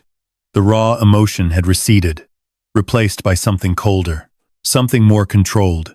"I found out the truth 3 years ago," she said. "But I didn't come here right away. I spent a long time thinking about what to do with the information, planning, preparing. 3 years," I repeated numbly. "Watching, researching, learning everything there was to know about Sophie Whitmore and her perfect little life." Lily turned to face me, her expression unreadable. "I know where you went to university. I know the name of your first boyfriend. I know how much you paid for this house and what you spend on groceries each week. I know your daily routine down to the minute." A chill ran through me. "That's not normal, Lily. That's not healthy."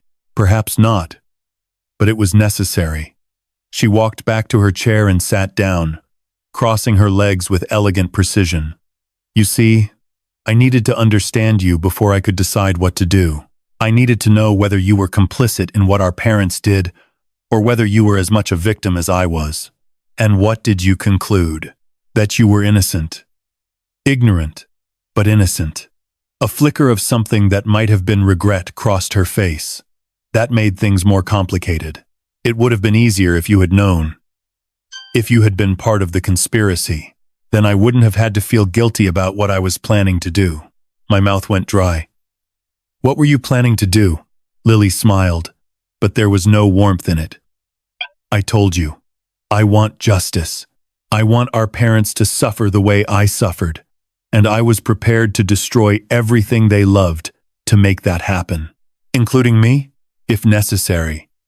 She held my gaze, unflinching. "You were collateral damage, Sophie. The beloved daughter they had built their lies around. Taking you away from them would have been the ultimate punishment."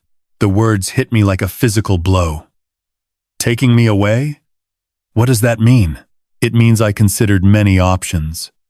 Lily's voice was clinical, detached, as though she were discussing a business strategy rather than my life. "Exposing their secrets to the press, destroying your career through carefully placed rumors, turning your husband against you, even—" She paused, her eyes flickering with something I could not identify. "Even taking Mia." My heart stopped. "You would never, wouldn't I?" Lily leaned forward, her gaze intense. "I spent 13 years in foster care, Sophie. I know what it's like to be taken from everything you know and love. I know the fear, the confusion, the helplessness. Part of me wanted our parents to experience that same terror, to have their grandchild ripped away from them the way I was ripped away." "Mia is innocent," I said, my voice shaking with fury and fear. "She's 6 years old. She has nothing to do with any of this. Neither did I, when I was 5. Lily's voice was soft, almost gentle. "Innocence doesn't protect you from the consequences of other people's choices. I learned that the hard way." I stood up abruptly, my chair scraping against the floor. "I won't let you hurt my daughter. I don't care what our parents did. I don't care what happened to you. If you threaten Mia, I will." "You'll what?" Lily interrupted calmly. "Go to the police? Tell them your long-lost twin sister has been stealing photographs and having tea with your child? They'll think you're paranoid, unhinged, and I'll simply disappear. Move somewhere else. Wait for another opportunity." She stood as well, facing me across the small space between us. "But you're missing the point, Sophie." I said. I considered those options. Past tense. "I'm not going to hurt Mia. I'm not going to destroy your marriage or your career." She paused, her expression shifting into something more complex. Because somewhere along the way, something changed. What changed? Lily was silent for a long moment. When she spoke again, her voice was barely above a whisper. You changed everything. She looked away, as though the admission cost her something. I came here, expecting to hate you, expecting to see the spoiled, oblivious princess who had stolen my birthright. And instead, I found a sister, someone kind and generous and loving, someone who invited a stranger into her home and treated her like family. Her eyes met mine again, and I saw something glistening in them. Do you have any idea how long I've wanted that, Sophie? Someone who looked at me like I mattered? Someone who actually seemed to care? I did not know what to say. I did not know what to feel. Fear and anger and pity and grief were all tangled together inside me, impossible to separate. So what now? I asked finally. If you're not going to hurt us, what do you want? Lily took a deep breath, as though steeling herself for what came next. I want what I've always wanted, she said. I want our parents to face what they did. I want them to look me in the eyes and explain why they threw me away. And I want you beside me when it happens. I stared at Lily, trying to process what she had just said. You want me to confront our parents with you? Yes. Lily's voice was steady now, the vulnerability of moments ago replaced by determination. I want them to see us together. The daughter they kept and the daughter they discarded. I want them to explain themselves to both of us. And I want you to hear the truth from their own mouths. Part of me wanted to refuse. Part of me wanted to walk out of that house, gather my family, and put as much distance as possible between us and this woman who had spent 3 years plotting against us. But another part of me, a larger part, understood why she was asking. She had been alone for 35 years, alone with her pain, her anger, her questions. Now she finally had the chance to get answers, and she did not want to face that moment by herself. Before I agree to anything, I said carefully, I need to know the full extent of what you've done. You said you considered destroying my life, but changed your mind. But you also admitted to stealing from me, entering my home without permission, spending time alone with my daughter. What else have you done, Lily? What else have you been hiding? Lily was quiet for a moment, her gaze dropping to the floor. I told you I spent 3 years watching you, she said finally. But watching wasn't all I did. My stomach clenched.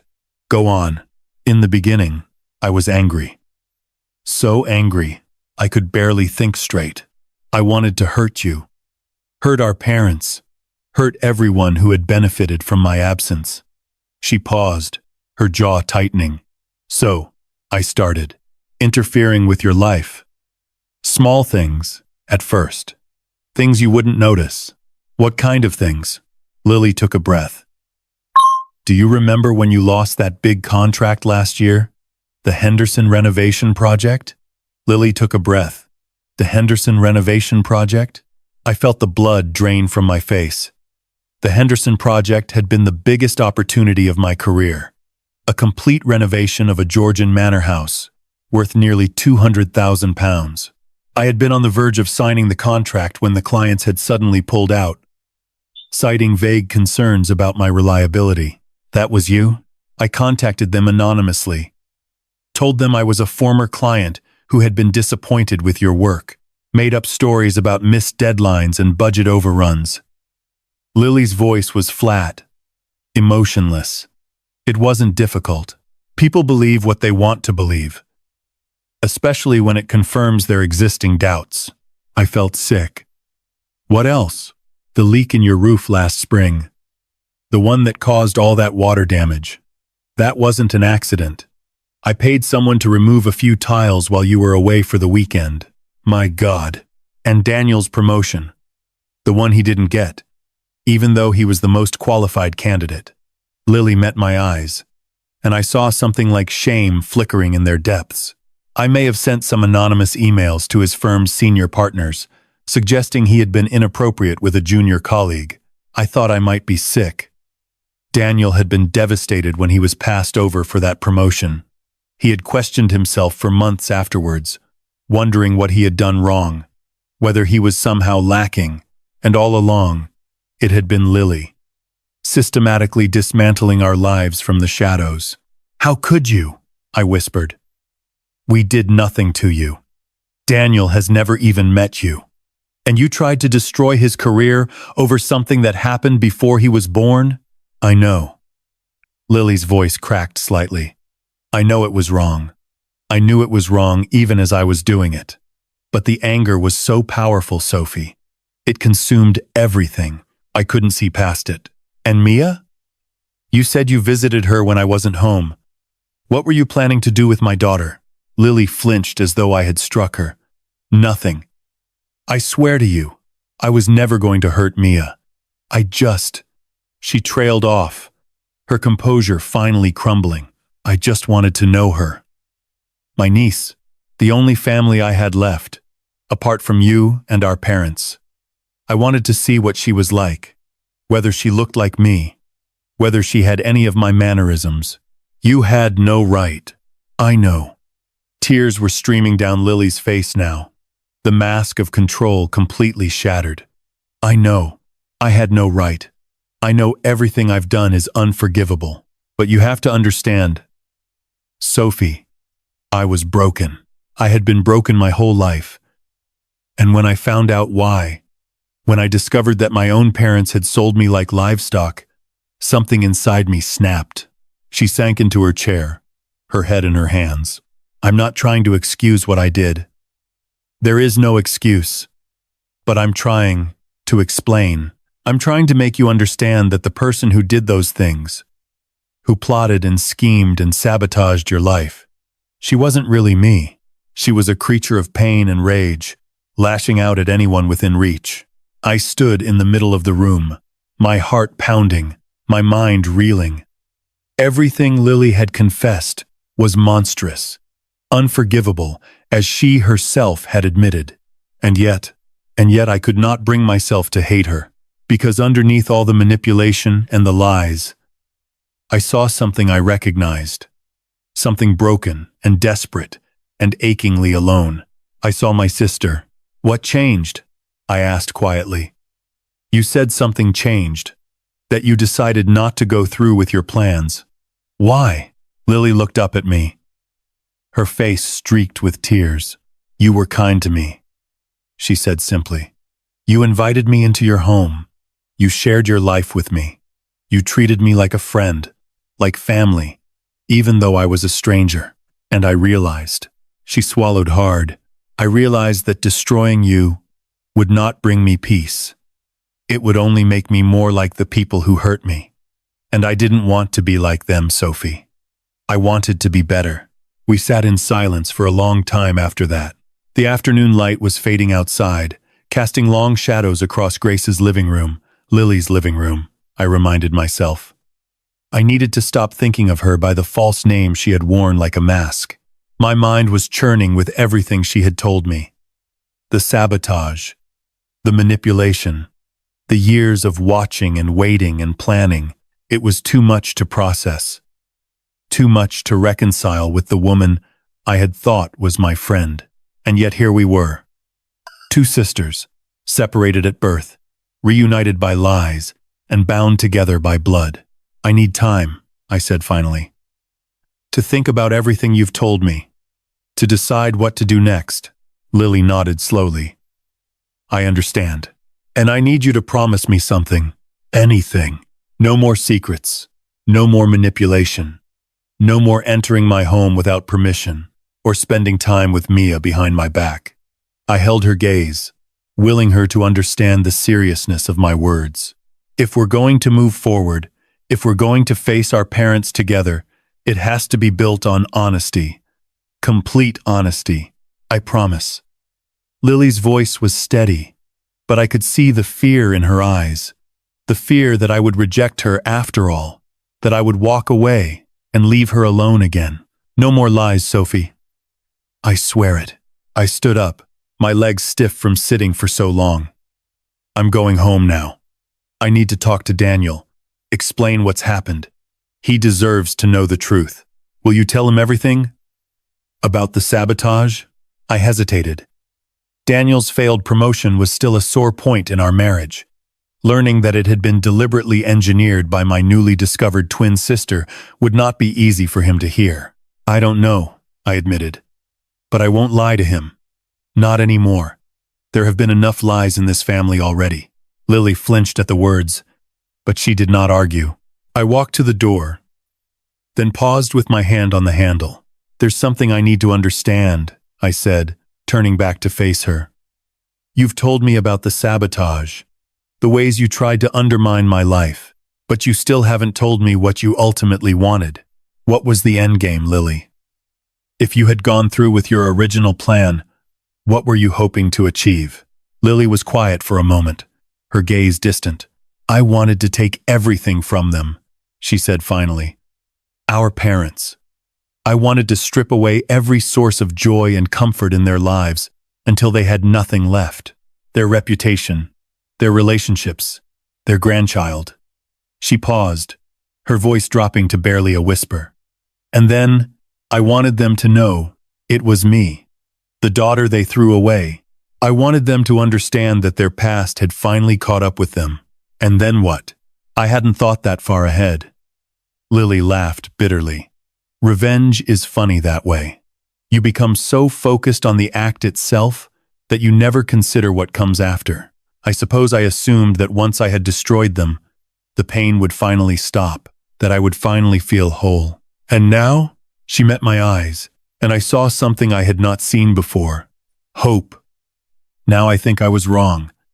I think destroying them would have destroyed me too. And I think. She hesitated, as though afraid to say the words aloud. I think maybe there's another way, a way that doesn't end with everyone in ruins. What way? Facing them together. You and me. Making them acknowledge what they did, not for revenge, but for closure. Lily's voice strengthened as she spoke, as though the idea was taking shape in her mind even as she articulated it. I've spent 35 years being invisible, Sophie. Erased from existence by the people who were supposed to love me. All I really want is to be seen, to be acknowledged as their daughter, to hear them say that what they did was wrong. I thought about my parents.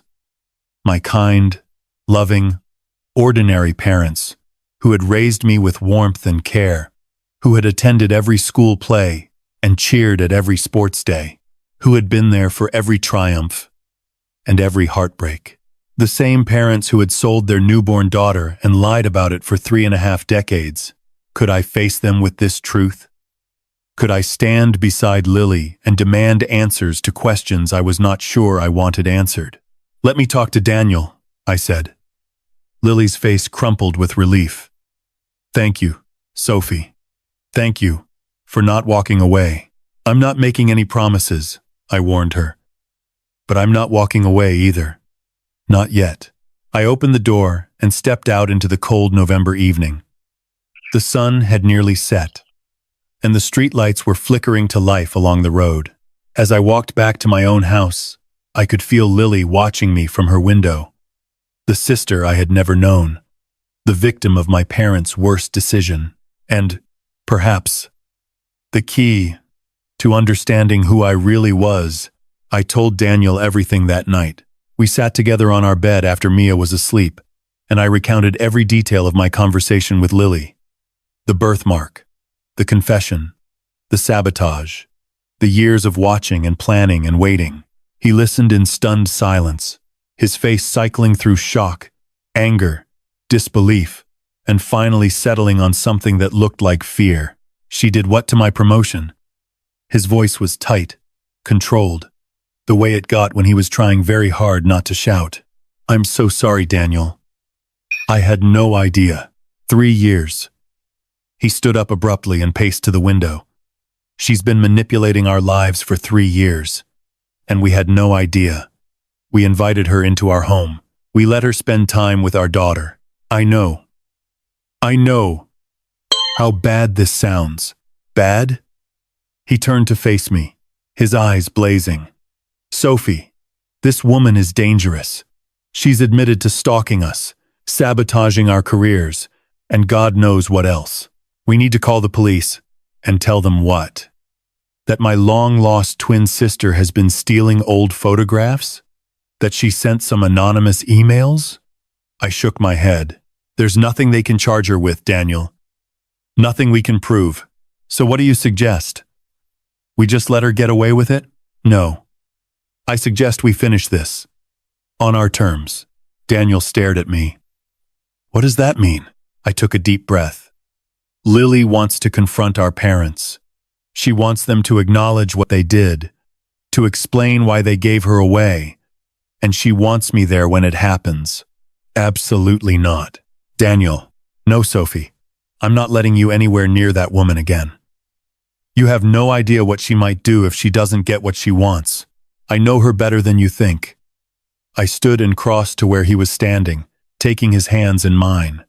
I spent weeks with her, Daniel, getting to know her, talking to her, letting her into my life.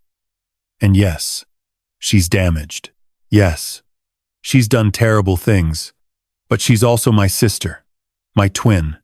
And I think, underneath all the anger and pain, she just wants what everyone wants, to be seen, to be loved, to belong. She tried to destroy our family, and she stopped herself. She could have done so much worse, but she didn't, because somewhere along the way, she started to care about me, about us. I squeezed his hands. I'm not excusing what she did, but I understand why she did it. And I think if we handle this right, we can end the cycle. No more secrets. No more revenge. Just the truth. Finally, out in the open. Daniel was silent for a long moment. Then he pulled me into his arms and held me tightly. I'm scared, he admitted. I'm scared of what this will do to you. To us. To Mia. I'm scared of what this will do. I'm scared of what this will do to you. I know. I'm scared too. But I have to see this through. I have to know the truth about my family, even if it hurts. We agreed that I would meet with Lily again the following day to discuss the next steps. Daniel insisted on being nearby, close enough to intervene if anything went wrong. It was a compromise I could live with. But when I knocked on Lily's door the next morning, there was no answer. I tried again. Louder this time. Nothing. Through the front window, I could see her living room, exactly as it had been the day before. But something felt wrong. The house was too still, too silent. I used the spare key she had given me weeks ago and let myself in. Lily? My voice echoed through the empty hallway. Lily? Are you here? Silence. I moved through the house, room by room, my unease growing with every step. The kitchen was spotless, the dishes washed and put away. The bedroom was tidy, the bed made with military precision, but Lily was gone. And so, I realized with growing horror, were most of her belongings. The photographs she had stolen from my house, her laptop and files, the boxes of documents I had seen stacked in her office, all gone. I stood in the middle of her empty living room, my heart pounding, trying to understand what had happened. Had she changed her mind? Had she decided that confronting our parents was too risky? Had she simply fled? Then I saw it. A single sheet of paper, folded neatly on the coffee table, with my name written on the front in careful handwriting. I picked it up with trembling hands and read, asterisk, Dear Sophie, asterisk, asterisk, I'm sorry for leaving like this. I know it seems like I'm running away, but I promise you, I'm not. Asterisk, asterisk. There's something I haven't told you. Something I discovered while I was researching our family. Something that changes everything. Asterisk, asterisk. I can't explain it in a letter. You wouldn't believe me if I tried. But I've gone to find proof, and when I have it, I'll come back. Asterisk, asterisk. In the meantime, please don't tell our parents anything. Don't let them know you've found out the truth. It's important, Sophie. More important than you can possibly imagine. Asterisk. Asterisk. Trust me, Just this once. Asterisk. Asterisk. Asterisk. Your sister. Asterisk. Lily. I read the letter 3 times, trying to make sense of it. What had she discovered? What secret could possibly be bigger than the ones we had already uncovered? And where had she gone to find proof? I was still standing there, the letter clutched in my hand, when my phone buzzed with a text message. It was from Mia's school. Asterisk. Please call immediately. Your daughter has not arrived for class this morning. Asterisk. The letter fell from my fingers as the world collapsed around me. For a moment, I could not breathe. The words on my phone screen blurred and swam as panic surged through my body like an electric current. I read them again, certain I must have misunderstood. Asterisk. Your daughter has not arrived for class this morning. Asterisk. That was impossible. Daniel had taken Mia to school just an hour ago. I had stood at the front door and waved as they drove away, watching Mia's little hand flutter from the back window until the car turned the corner. My fingers were shaking so badly I could barely dial Daniel's number. He answered on the second ring. Sophie? What's wrong? Where's Mia? My voice came out high and strangled, not sounding like myself at all. What do you mean? I dropped her at school. I watched her walk through the gates. The school just called. They say she never arrived. Daniel, they say she's not there. Silence on the other end of the line. Then, in a voice I had never heard from my husband before, a voice hollow with terror. I'm on my way. I ran out of Lily's house and across to my own, my mind racing through possibilities. A mix-up with the attendance records, a miscommunication between teachers, a fire drill that had caused confusion, anything but the truth that was clawing at the edges of my consciousness. Lily had vanished. Mia had vanished. And in my hand was a letter from my sister, promising that she would return with proof of something earth-shattering. Asterisk. Pot. Trust me. Just this once. Asterisk. I had trusted her. Despite everything she had done, despite the sabotage and the lies, I had believed that she was trying to change, that she wanted to be part of our family, rather than destroy it. Had I been wrong? Had she been playing me all along? Daniel's car screeched into the driveway 10 minutes later. He burst through the front door, his face ashen, and pulled me into his arms. I've called the police, he said. They're sending someone over. The school is doing a full search of the grounds. Sophie, I swear to you, I watched her walk through those gates. I saw her go inside. There's a side entrance, I heard myself say, near the car park. If someone was waiting for her, I could not finish the sentence. We stood in our hallway, clinging to each other, waiting for news that refused to come. The police arrived 20 minutes later. 2 uniformed officers who took statements and asked questions and spoke in calm, professional tones that did nothing to ease the terror consuming me. I told them about Lily, about the letter, about the disappearance that had preceded Mia's. They exchanged glances that I could not interpret. You're saying your sister, who you only recently discovered, has been living next door under an assumed identity. And now both she and your daughter are missing?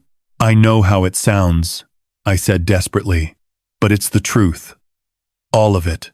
We'll need to search the neighboring property, one of the officers said, and we'll put out an alert for both individuals.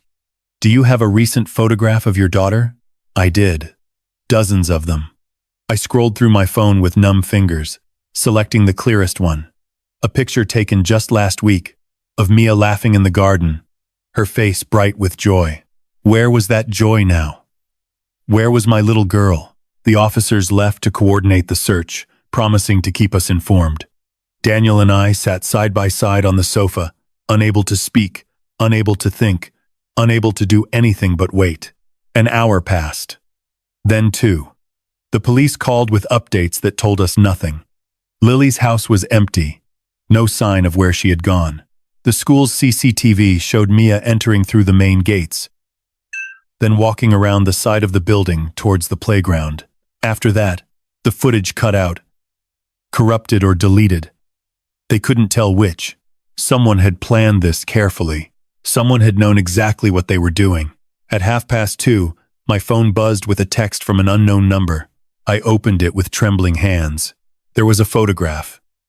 Mia, sitting in what looked like a living room I did not recognize, holding a cup of juice and looking at the camera with an expression of confusion rather than fear. Below the photograph was a message. Asterisk. She's safe. She's not afraid. But I need you to do something for me before I bring her back. Asterisk. Asterisk. Come to Mum and Dad's cottage. Alone. Tonight. Asterisk. Asterisk. It's time for the truth. Sophie. All of it. Asterisk. Asterisk. Don't call the police. Don't bring Daniel. Just come.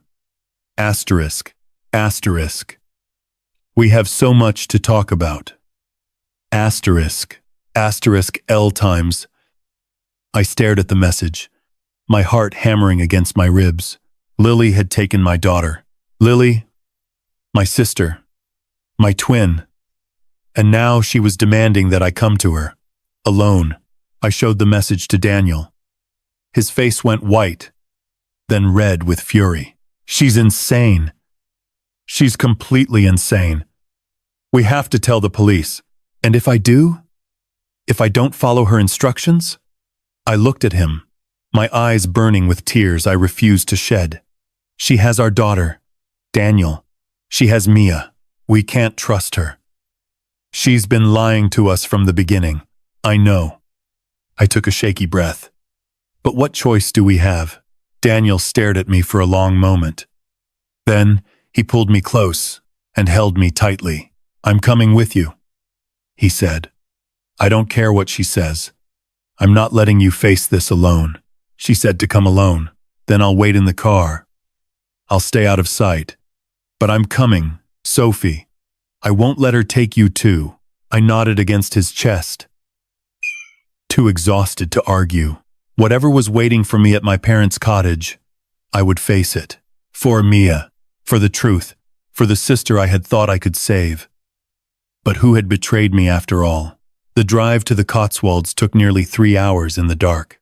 Daniel sat beside me in tense silence, his hands gripping the steering wheel with white-knuckled intensity. We had agreed that he would drop me at the end of my parents' lane and wait there, close enough to intervene if necessary, but far enough to satisfy Lily's demand that I come alone. Neither of us spoke much. There was nothing left to say. Every word we might have exchanged had been swallowed by fear, by anger, by the desperate hope that Mia was truly safe, as Lily had promised. I stared out the window at the darkness rushing past, watching the lights of villages flicker in the distance like scattered stars. My mind kept returning to the photograph Lily had sent. Mia's face, confused but not frightened.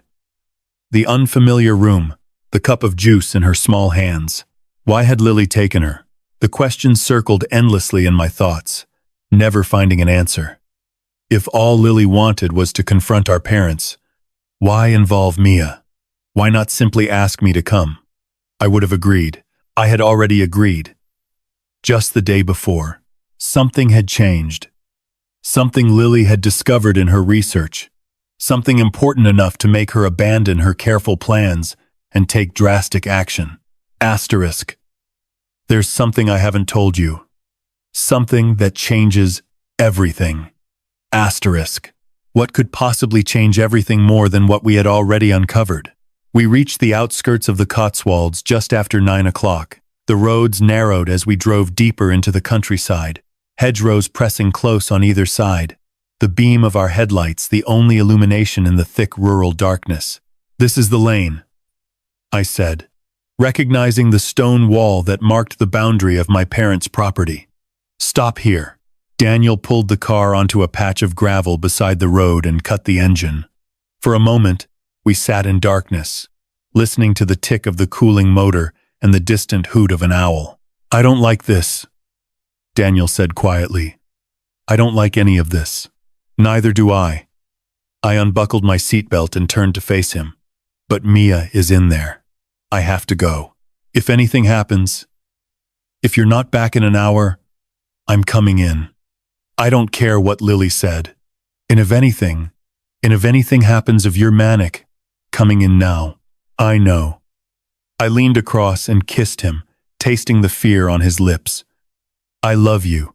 I love you too. Now go get our daughter back. I stepped out of the car into the cold night air. The wind cut through my coat, carrying the scent of wood smoke and damp earth. My parents' cottage was visible at the end of the lane, a warm glow spilling from its windows like honey. Someone was home.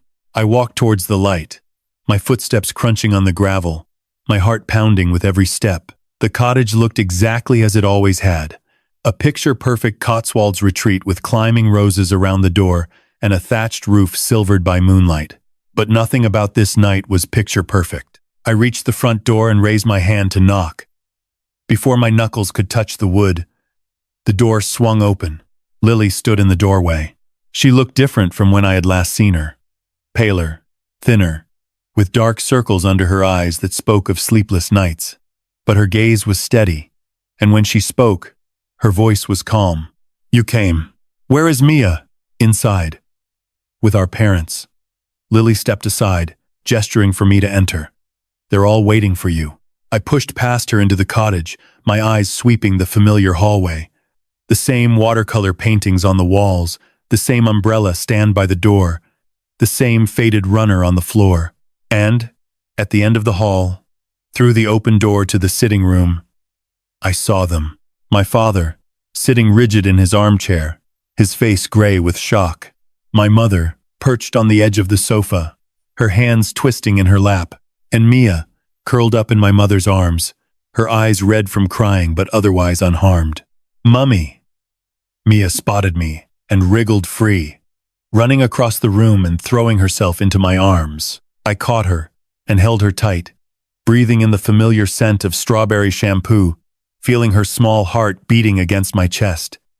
She was here. She was safe. It's okay, darling, I whispered, stroking her hair. Mummy's here now. Everything's going to be okay. But even as I spoke the words, I knew they might not be true. I looked up at my parents, at the fear etched into their faces, at the guilt written in every line of their posture. And I looked at Lily, who had closed the front door and now stood with her back against it, blocking any escape.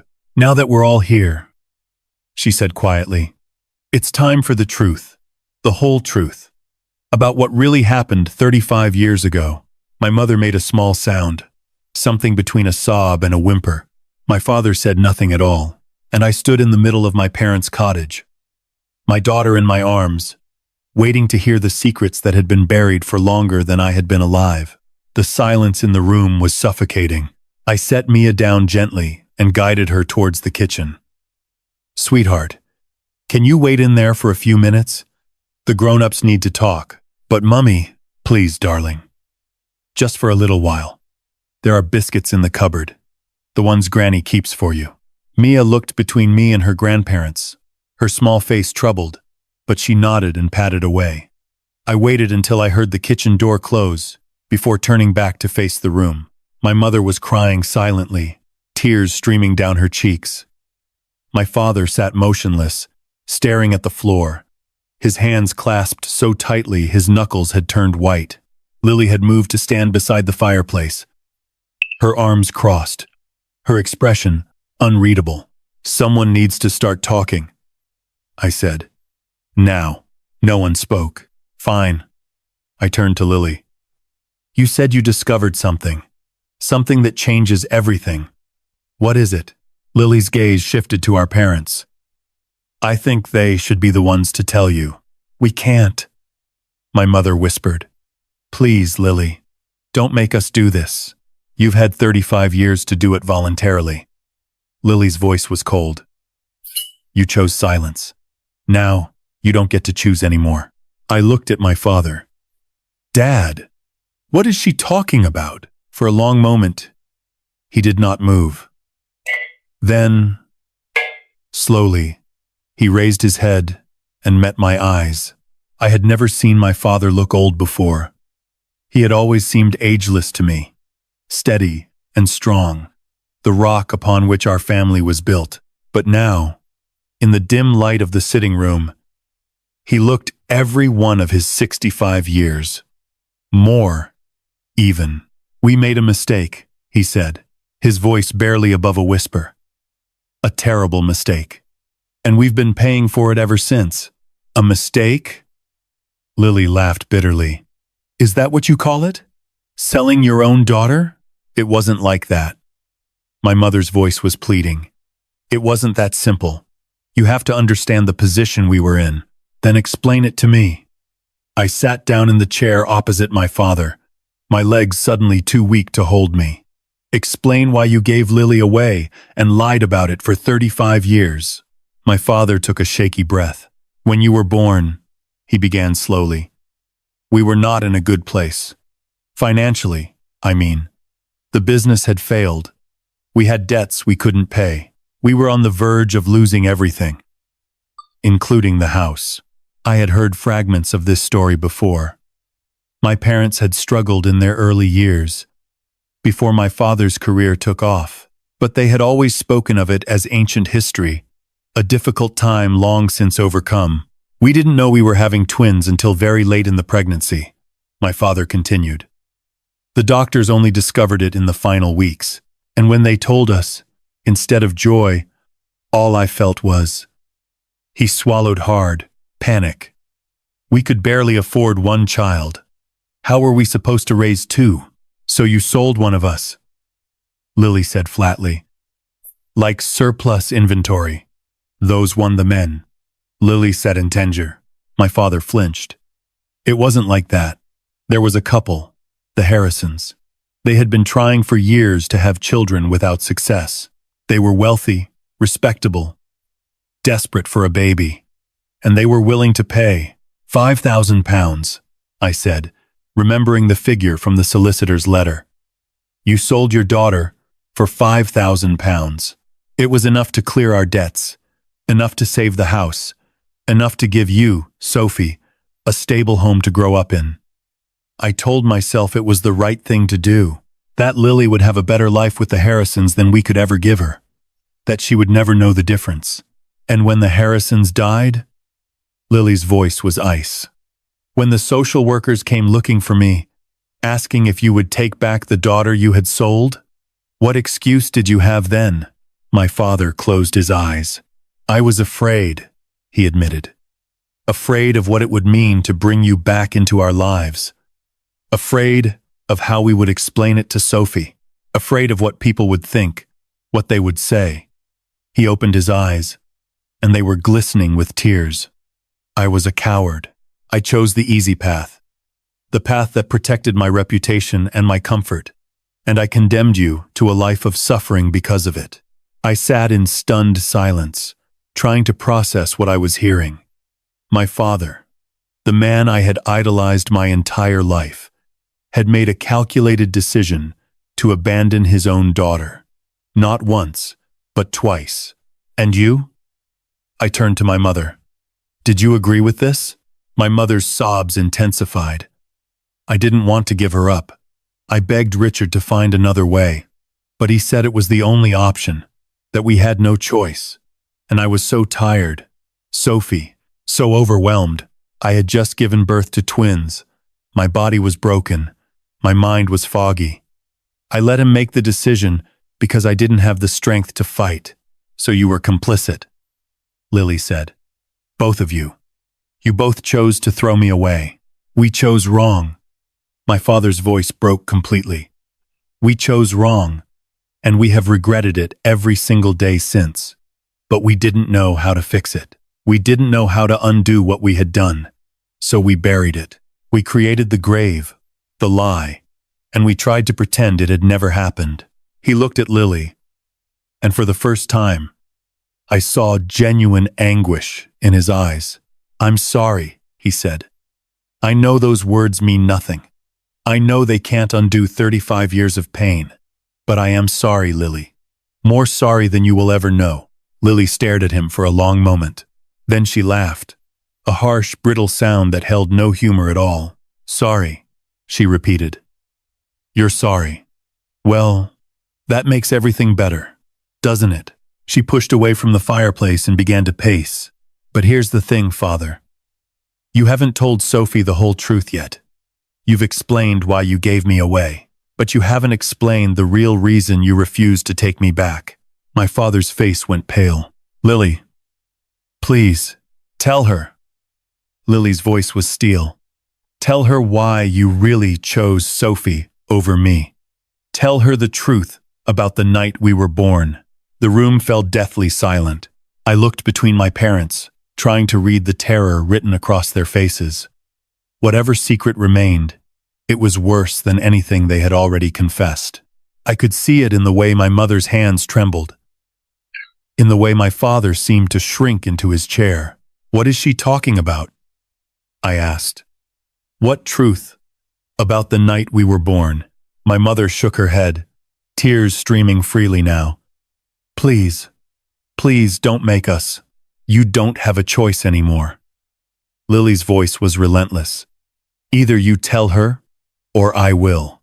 And I promise you, my version will be far less kind. My father raised a hand, a gesture of surrender. All right, all right. He took a breath that seemed to rattle through his entire body. But you have to understand, Sophie, everything we did because we thought we were protecting you. Protecting me from what? He could not meet my eyes. From the truth about who you are. The words hung in the air like a physical presence. I felt the ground shift beneath me, the foundations of my identity beginning to crack. What does that mean? My father opened his mouth, but no sound came out. It was my mother who finally spoke, her voice barely above a whisper. When you were born, she said, there were complications. The labor was long and difficult. Lily came first, small but healthy, but when it was time for you to be delivered, something went wrong. She paused, her face contorting with remembered pain. The cord was wrapped around your neck. You weren't breathing. The doctors worked on you for what felt like hours, but she trailed off, unable to continue. But what? I demanded. I'm alive. I'm sitting right here. Obviously, they saved me. They saved a baby, Lily said quietly. But it wasn't you. The world tilted sideways. What? My mother was sobbing openly now, great heaving cries that shook her entire frame. My father reached over and took her hand, his own face wet with tears. The baby who died that night was Sophie, he said, his voice hollow. Our Sophie. The doctors tried everything, but she was gone, and we were devastated, utterly destroyed. I could not speak, could not breathe, could not process what I was hearing. But there were two of you, my father continued. Two identical babies. And in our grief, in our desperation, we made a decision. A terrible, unforgivable decision. We kept you, my mother whispered, looking at me with eyes full of anguish. We kept you and gave you Sophie's name. And we gave Lily, the healthy one, to the Harrisons. The room spun around me. You're saying, I'm Lily? You were born Lily, my father confirmed. But when Sophie died, we couldn't bear to lose both daughters. So we swapped you. We told the Harrisons that the baby they were adopting was Lily, when in fact she was Sophie, the real Sophie, who had survived after all. I don't understand. My voice sounded strange and distant in my own ears. The baby who died, it was me, and the sister I thought was dead, was the one who lived. Lily finished. I'm Sophie, the baby who was resuscitated after the cord accident, and you're Lily, the healthy twin who should never have been given away at all. I looked at the woman I had thought was my sister, my mirror image, my twin, and I realized, with dawning horror, that everything I had ever believed about myself was a lie. Why? The word tore from my throat. Why would you do this? Because we couldn't face the truth. My mother sobbed. We couldn't face telling everyone that Sophie had died. We couldn't face starting over with a new name, a new identity, and the Harrisons were so eager, so desperate for a baby. They didn't care which twin they got, As long as they got one. So you gave them your surviving daughter, I said numbly. And you raised me, the stranger, in her place. You weren't a stranger. My father's voice was pleading. You were our child. Both of you were our children. We loved you just as much as we loved Sophie, but you chose to keep me and throw her away. I was shouting now, the words ripping from my lungs. You looked at two identical babies and decided that one was worth keeping and one wasn't. How could you make that choice? How could anyone make that choice? We chose the one who seemed weaker, my father admitted, his voice breaking. Sophie had been through trauma. She had been without oxygen for several minutes. The doctors warned us there might be developmental problems, learning difficulties, and we thought it would be easier to let the Harrisons deal with that, to keep the healthy twin for ourselves. I stared at him in disbelief. You gave away your own daughter because you thought she might be damaged? We were young and stupid and scared. My mother reached towards me, her hands imploring. We made the worst decision of our lives, and we've regretted it every single day since. But we did love you. We do love you. You're our daughter. No matter what name you were born with. I pushed her hands away and stood up, backing towards the door. I need air. I can't be in here right now. I fled the room, stumbling past Lily, who watched me go with an expression I could not read. I made it as far as the garden before my legs gave out, and I collapsed onto the cold ground, gasping for breath as the weight of the revelation crushed me. Everything I knew was a lie. My name, my identity, my place in the family. I was not Sophie Whitmore. I never had been. I was Lily, the unwanted twin, the one they had chosen to keep only because I was less troublesome than the alternative. And the woman I had feared, the sister I had thought was trying to destroy me, she was the real victim.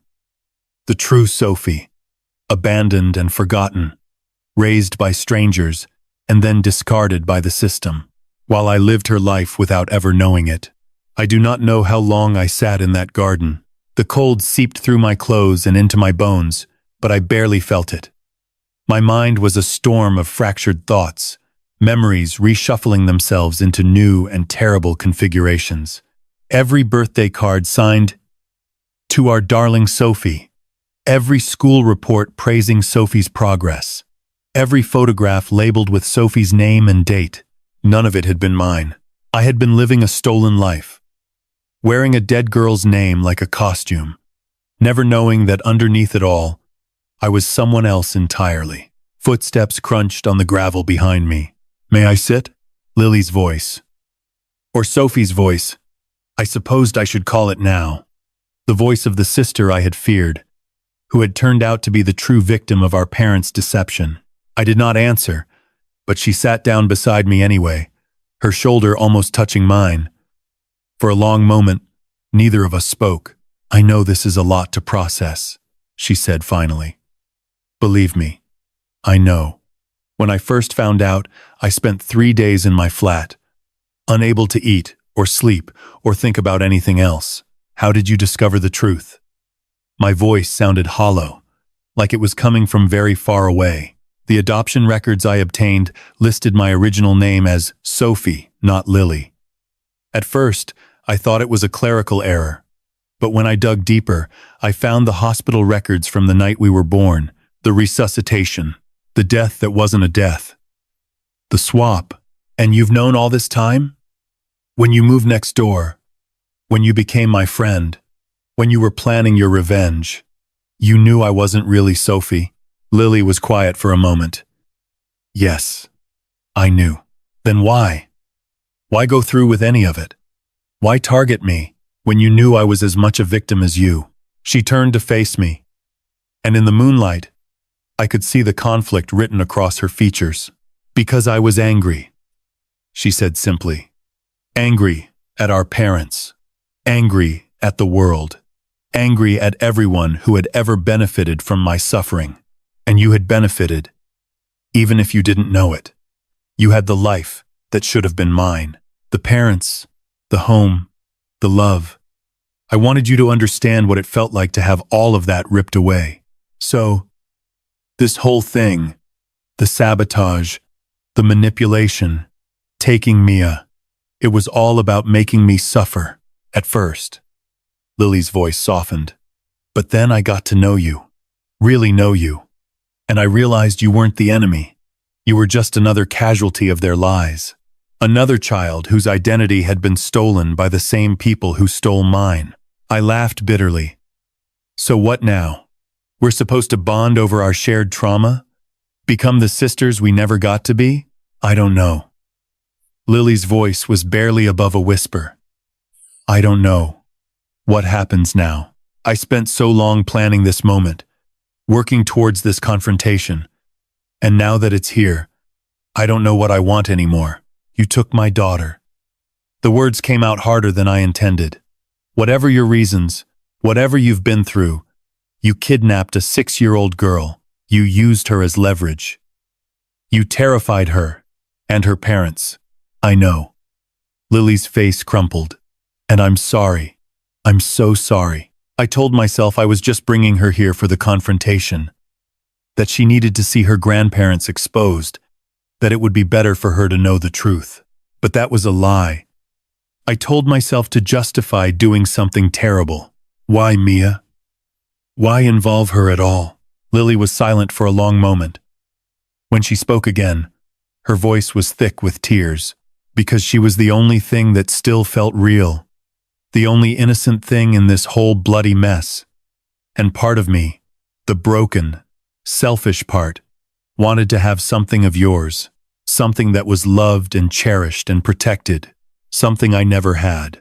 I stared at her. This woman, who was simultaneously my sister and a stranger, a victim and a villain. You need help, I said quietly. Professional help. The things you've done, the way you've been thinking, it's not healthy. Lily, Sophie, whatever your name is, I know.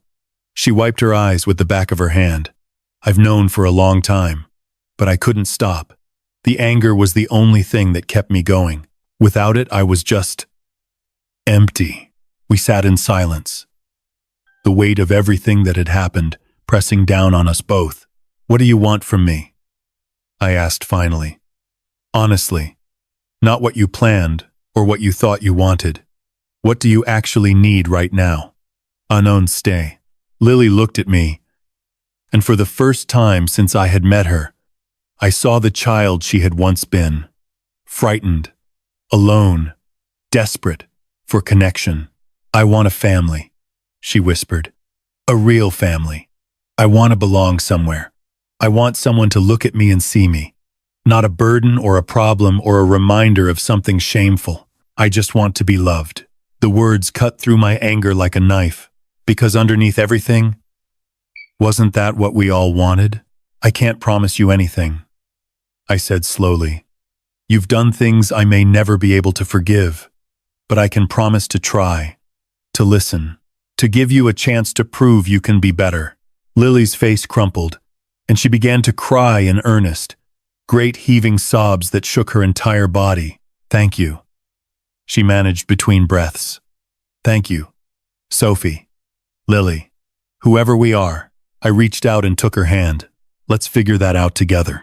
We sat in the garden for what felt like hours, two sisters holding hands in the darkness, trying to make sense of the wreckage of our lives. Eventually, the cold became too much to bear, and we made our way back inside. The cottage was quiet now, the earlier tension replaced by something heavier.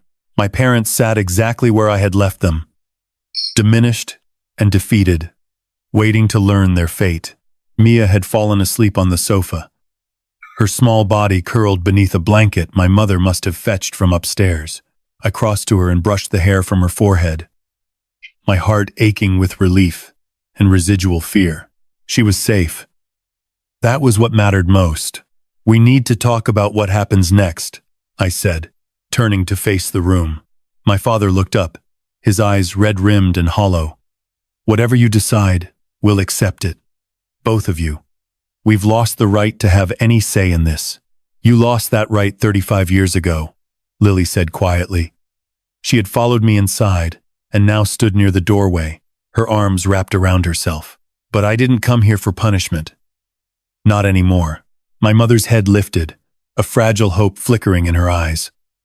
Then what do you want? I want acknowledgement. I want you to admit what you did. Not just to us, but to everyone. Your friends, your family, the people who have spent decades thinking you were good and decent parents. Lily's voice was steady, but I could hear the effort it took to maintain that composure. I want the truth to be known. That will destroy us, my father said hoarsely. Our reputation, our relationships, everything we've built. Good. The word was sharp, but Lily immediately softened. No, I don't mean that. I don't want destruction anymore. I just want honesty. I want to stop being the family's dirty secret. I stepped forward, positioning myself between my parents and my sister. There's something else we need to discuss. Lily took Mia. She brought her here without permission. In the eyes of the law, that's kidnapping. My mother gasped. My father's face went gray. Lily did not flinch. I know what I did, and I know there should be consequences. Daniel is waiting at the end of the lane, I continued. He wanted to call the police the moment we discovered Mia was missing. I convinced him to wait, to let me handle this. But if I walk out of here without a resolution, he will make that call. What kind of resolution? My father asked warily. I took a deep breath, knowing that what I was about to propose would change everything. Lily needs help. Professional help. Long-term therapy to deal with the trauma she's experienced and the behaviors it's caused. I'm proposing that instead of involving the police, we handle this as a family matter. Lily agrees to enter treatment voluntarily. She makes no further contact with Mia until her therapists confirm she's stable. And our parents. I turn to face them directly. Our parents agree to tell the truth. To their friends, to our extended family, to anyone who asks. No more lies. No more secrets. The whole story, including their role in it. My mother began to cry again. Sophie, Lily, whoever you are now, please, there must be another way. There isn't. My voice was firm. You created this situation. You made choices that hurt both of us in ways we're only beginning to understand. The least you can do now is own those choices publicly. And if we refuse? My father asked. Then I call Daniel, and he calls the police. Lily faces charges for kidnapping. And all of this comes out anyway, but in the worst possible way. Court records, media coverage, every ugly detail examined under a microscope. The silence that followed was absolute. Finally, my father nodded slowly. All right, we'll do it your way. My mother looked at him in shock. Richard, she's right. Margaret. His voice was weary, defeated. We've been running from this for 35 years. It's time to stop. I turned to Lily. She met my eyes, and I saw something I had not seen before. Relief. As though a weight she had been carrying for decades had finally begun to lift. I agree, she said quietly. I'll get help. I'll stay away from Mia until I'm better. And I'll try. I'll try to be the sister you deserve. I nodded, then crossed to the sofa and gently lifted my sleeping daughter into my arms. She stirred, but did not wake, her head nestling against my shoulder with the absolute trust that only children possess. I'm taking Mia home now, I said. Daniel and I will need time to process all of this, but I'll be in touch. We have a lot of work to do if we're going to rebuild this family into something honest. I paused at the door, looking back at the three people who had shaped my life in ways I was only beginning to understand. This isn't forgiveness, I said. Not yet. Maybe not ever. But it's a chance. Don't waste it. Then I walked out into the night, my daughter in my arms, and headed towards the car where my husband was waiting. Behind me, I heard Lily's voice, soft and trembling. Thank you, sister. I did not turn around, but I lifted one hand in acknowledgement before disappearing into the darkness. A year can change everything. I learned that truth in the 12 months that followed that terrible night in the Cotswolds. 12 months of therapy sessions and difficult conversations, of boundaries drawn and slowly, cautiously redrawn. 12 months of learning to live with a truth that had shattered everything I thought I knew about myself. My name, I decided, would remain Sophie. It was the name I had answered to for 35 years, the name on my driving license and my marriage certificate, the name my daughter called out when she woke from nightmares. Changing it would not undo what had been done. It would only add another layer of confusion to an already fractured identity. But I knew who I really was now. Lily Rose Whitmore, the healthy twin, chosen by accident and raised under false pretenses. That knowledge lived inside me like a second heartbeat, always present, impossible to ignore. My parents had kept their promise. They had told the truth to everyone who mattered, though the telling had cost them dearly. Friends of 40 years had turned away in disgust. Relatives had cut off contact entirely. The comfortable social world they had built over decades had crumbled around them like a house made of sand. My mother had aged a decade in 12 months. My father had suffered a minor heart attack in the spring and had been forced to slow down, to confront his mortality and his legacy in ways he had always avoided before. I visited them occasionally, more out of duty than affection. The easy warmth we had once shared was gone, replaced by something more complicated. They were still my parents, the people who had raised me and loved me. But they were also the people who had sold my sister and lied about it for 35 years. Reconciling those two truths was a work in progress. Lily had kept her promise too. She had entered a residential treatment program in January, spending 3 months in an intensive therapy environment designed for people with complex trauma. When she emerged, she was different, not healed. Not entirely, but more whole than she had been before. The sharp edges of her anger had been smoothed, though they had not disappeared completely. She had moved to a small flat in Reading, close enough to visit but far enough to maintain healthy boundaries. She had a job now, freelance graphic design work, that allowed her to set her own schedule around her ongoing therapy appointments. She had even started dating, tentatively, a kind man named James, who knew her history and accepted her anyway. We spoke on the phone every week. Sometimes the conversations were difficult, old wounds reopening unexpectedly, but more often they were simply sisterly. Complaints about work, recommendations for television programs, the mundane exchanges that make up the fabric of family life. Mia had adapted with the resilience that children often possess. She understood, in the simplified way we had explained it to her, that Auntie Grace was actually Auntie Lily, and that there had been a big mix-up when Mummy and Auntie Lily were babies. She accepted this with the matter-of-factness of a 7-year-old, more interested in whether Auntie Lily would bring sweets when she visited than in the complicated adult emotions swirling around her. The visits had resumed 6 months ago, after Lily's therapists had given their approval. They were supervised at first. Daniel or I always present, everyone careful and watchful, but gradually, as trust rebuilt itself brick by brick, the supervision had relaxed.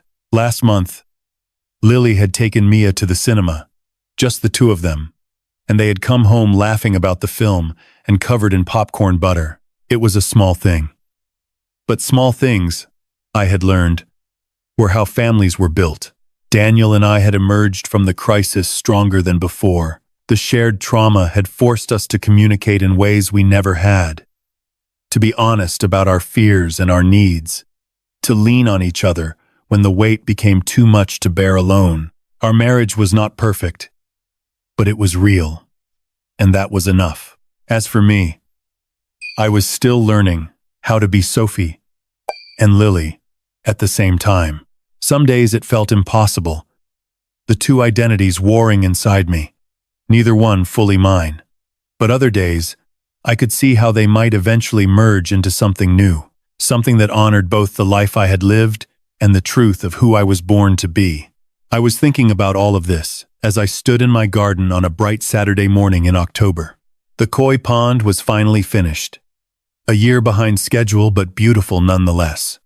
Orange and white fish glided through the clear water, their movements hypnotic and calm. Mia loved to sit on the edge and watch them, naming each one and creating elaborate stories about their underwater adventures. The grave was gone. We had removed it in the spring, a small ceremony attended only by our immediate family. The headstone that had marked an empty plot, the lie carved in granite, had been taken away and destroyed. In its place, we had planted a rose bush, white blooms that would flower every summer as a reminder of the sister who had never been buried there. Beautiful, isn't it? I turned to find Lily standing behind me, 2 cups of tea in her hands. She had arrived an hour ago for our regular Saturday visit, and Mia had immediately dragged her inside to see a new drawing. It is, I agreed, accepting one of the cups. Hard to believe. It started with such ugliness. Most beautiful things do. Lily came to stand beside me, our shoulders almost touching. Gardens grow from dirt. Pearls form around irritants. Families grow from lies and pain and terrible choices. Something like that. She smiled, and it was a real smile, not the brittle mask she had worn when I first met her. We're proof that broken things can be put back together. Not the same as before, but maybe better. Stronger. I considered this as I watched the koi circling in their pond. Do you ever regret it? I asked. Coming here, revealing the truth, putting us all through this? Lily was quiet for a moment. I regret the way I did it, she said finally. The manipulation, the sabotage, taking Mia, those were wrong, and I'll carry that guilt for the rest of my life. She paused, choosing her next words carefully. But the truth itself? No, I don't regret that. We all deserve to know who we really were, even if it hurt. I nodded slowly. I don't regret it either, I admitted. It's strange. A year ago, I would have given anything to go back to not knowing, to being plain old Sophie Whitmore with her ordinary life and her ordinary family. But now, I turned to face my sister, my twin. The other half of myself that I had spent 35 years not knowing existed. Now I can't imagine being anyone else. From inside the house, Mia's voice rang out, calling us to come see her finished drawing. Lily laughed and held out her hand. Shall we? I took her hand and squeezed it gently. Let's go. And together, we walked back towards the house, towards the family we had fought so hard to build from the ruins of the one that had been broken.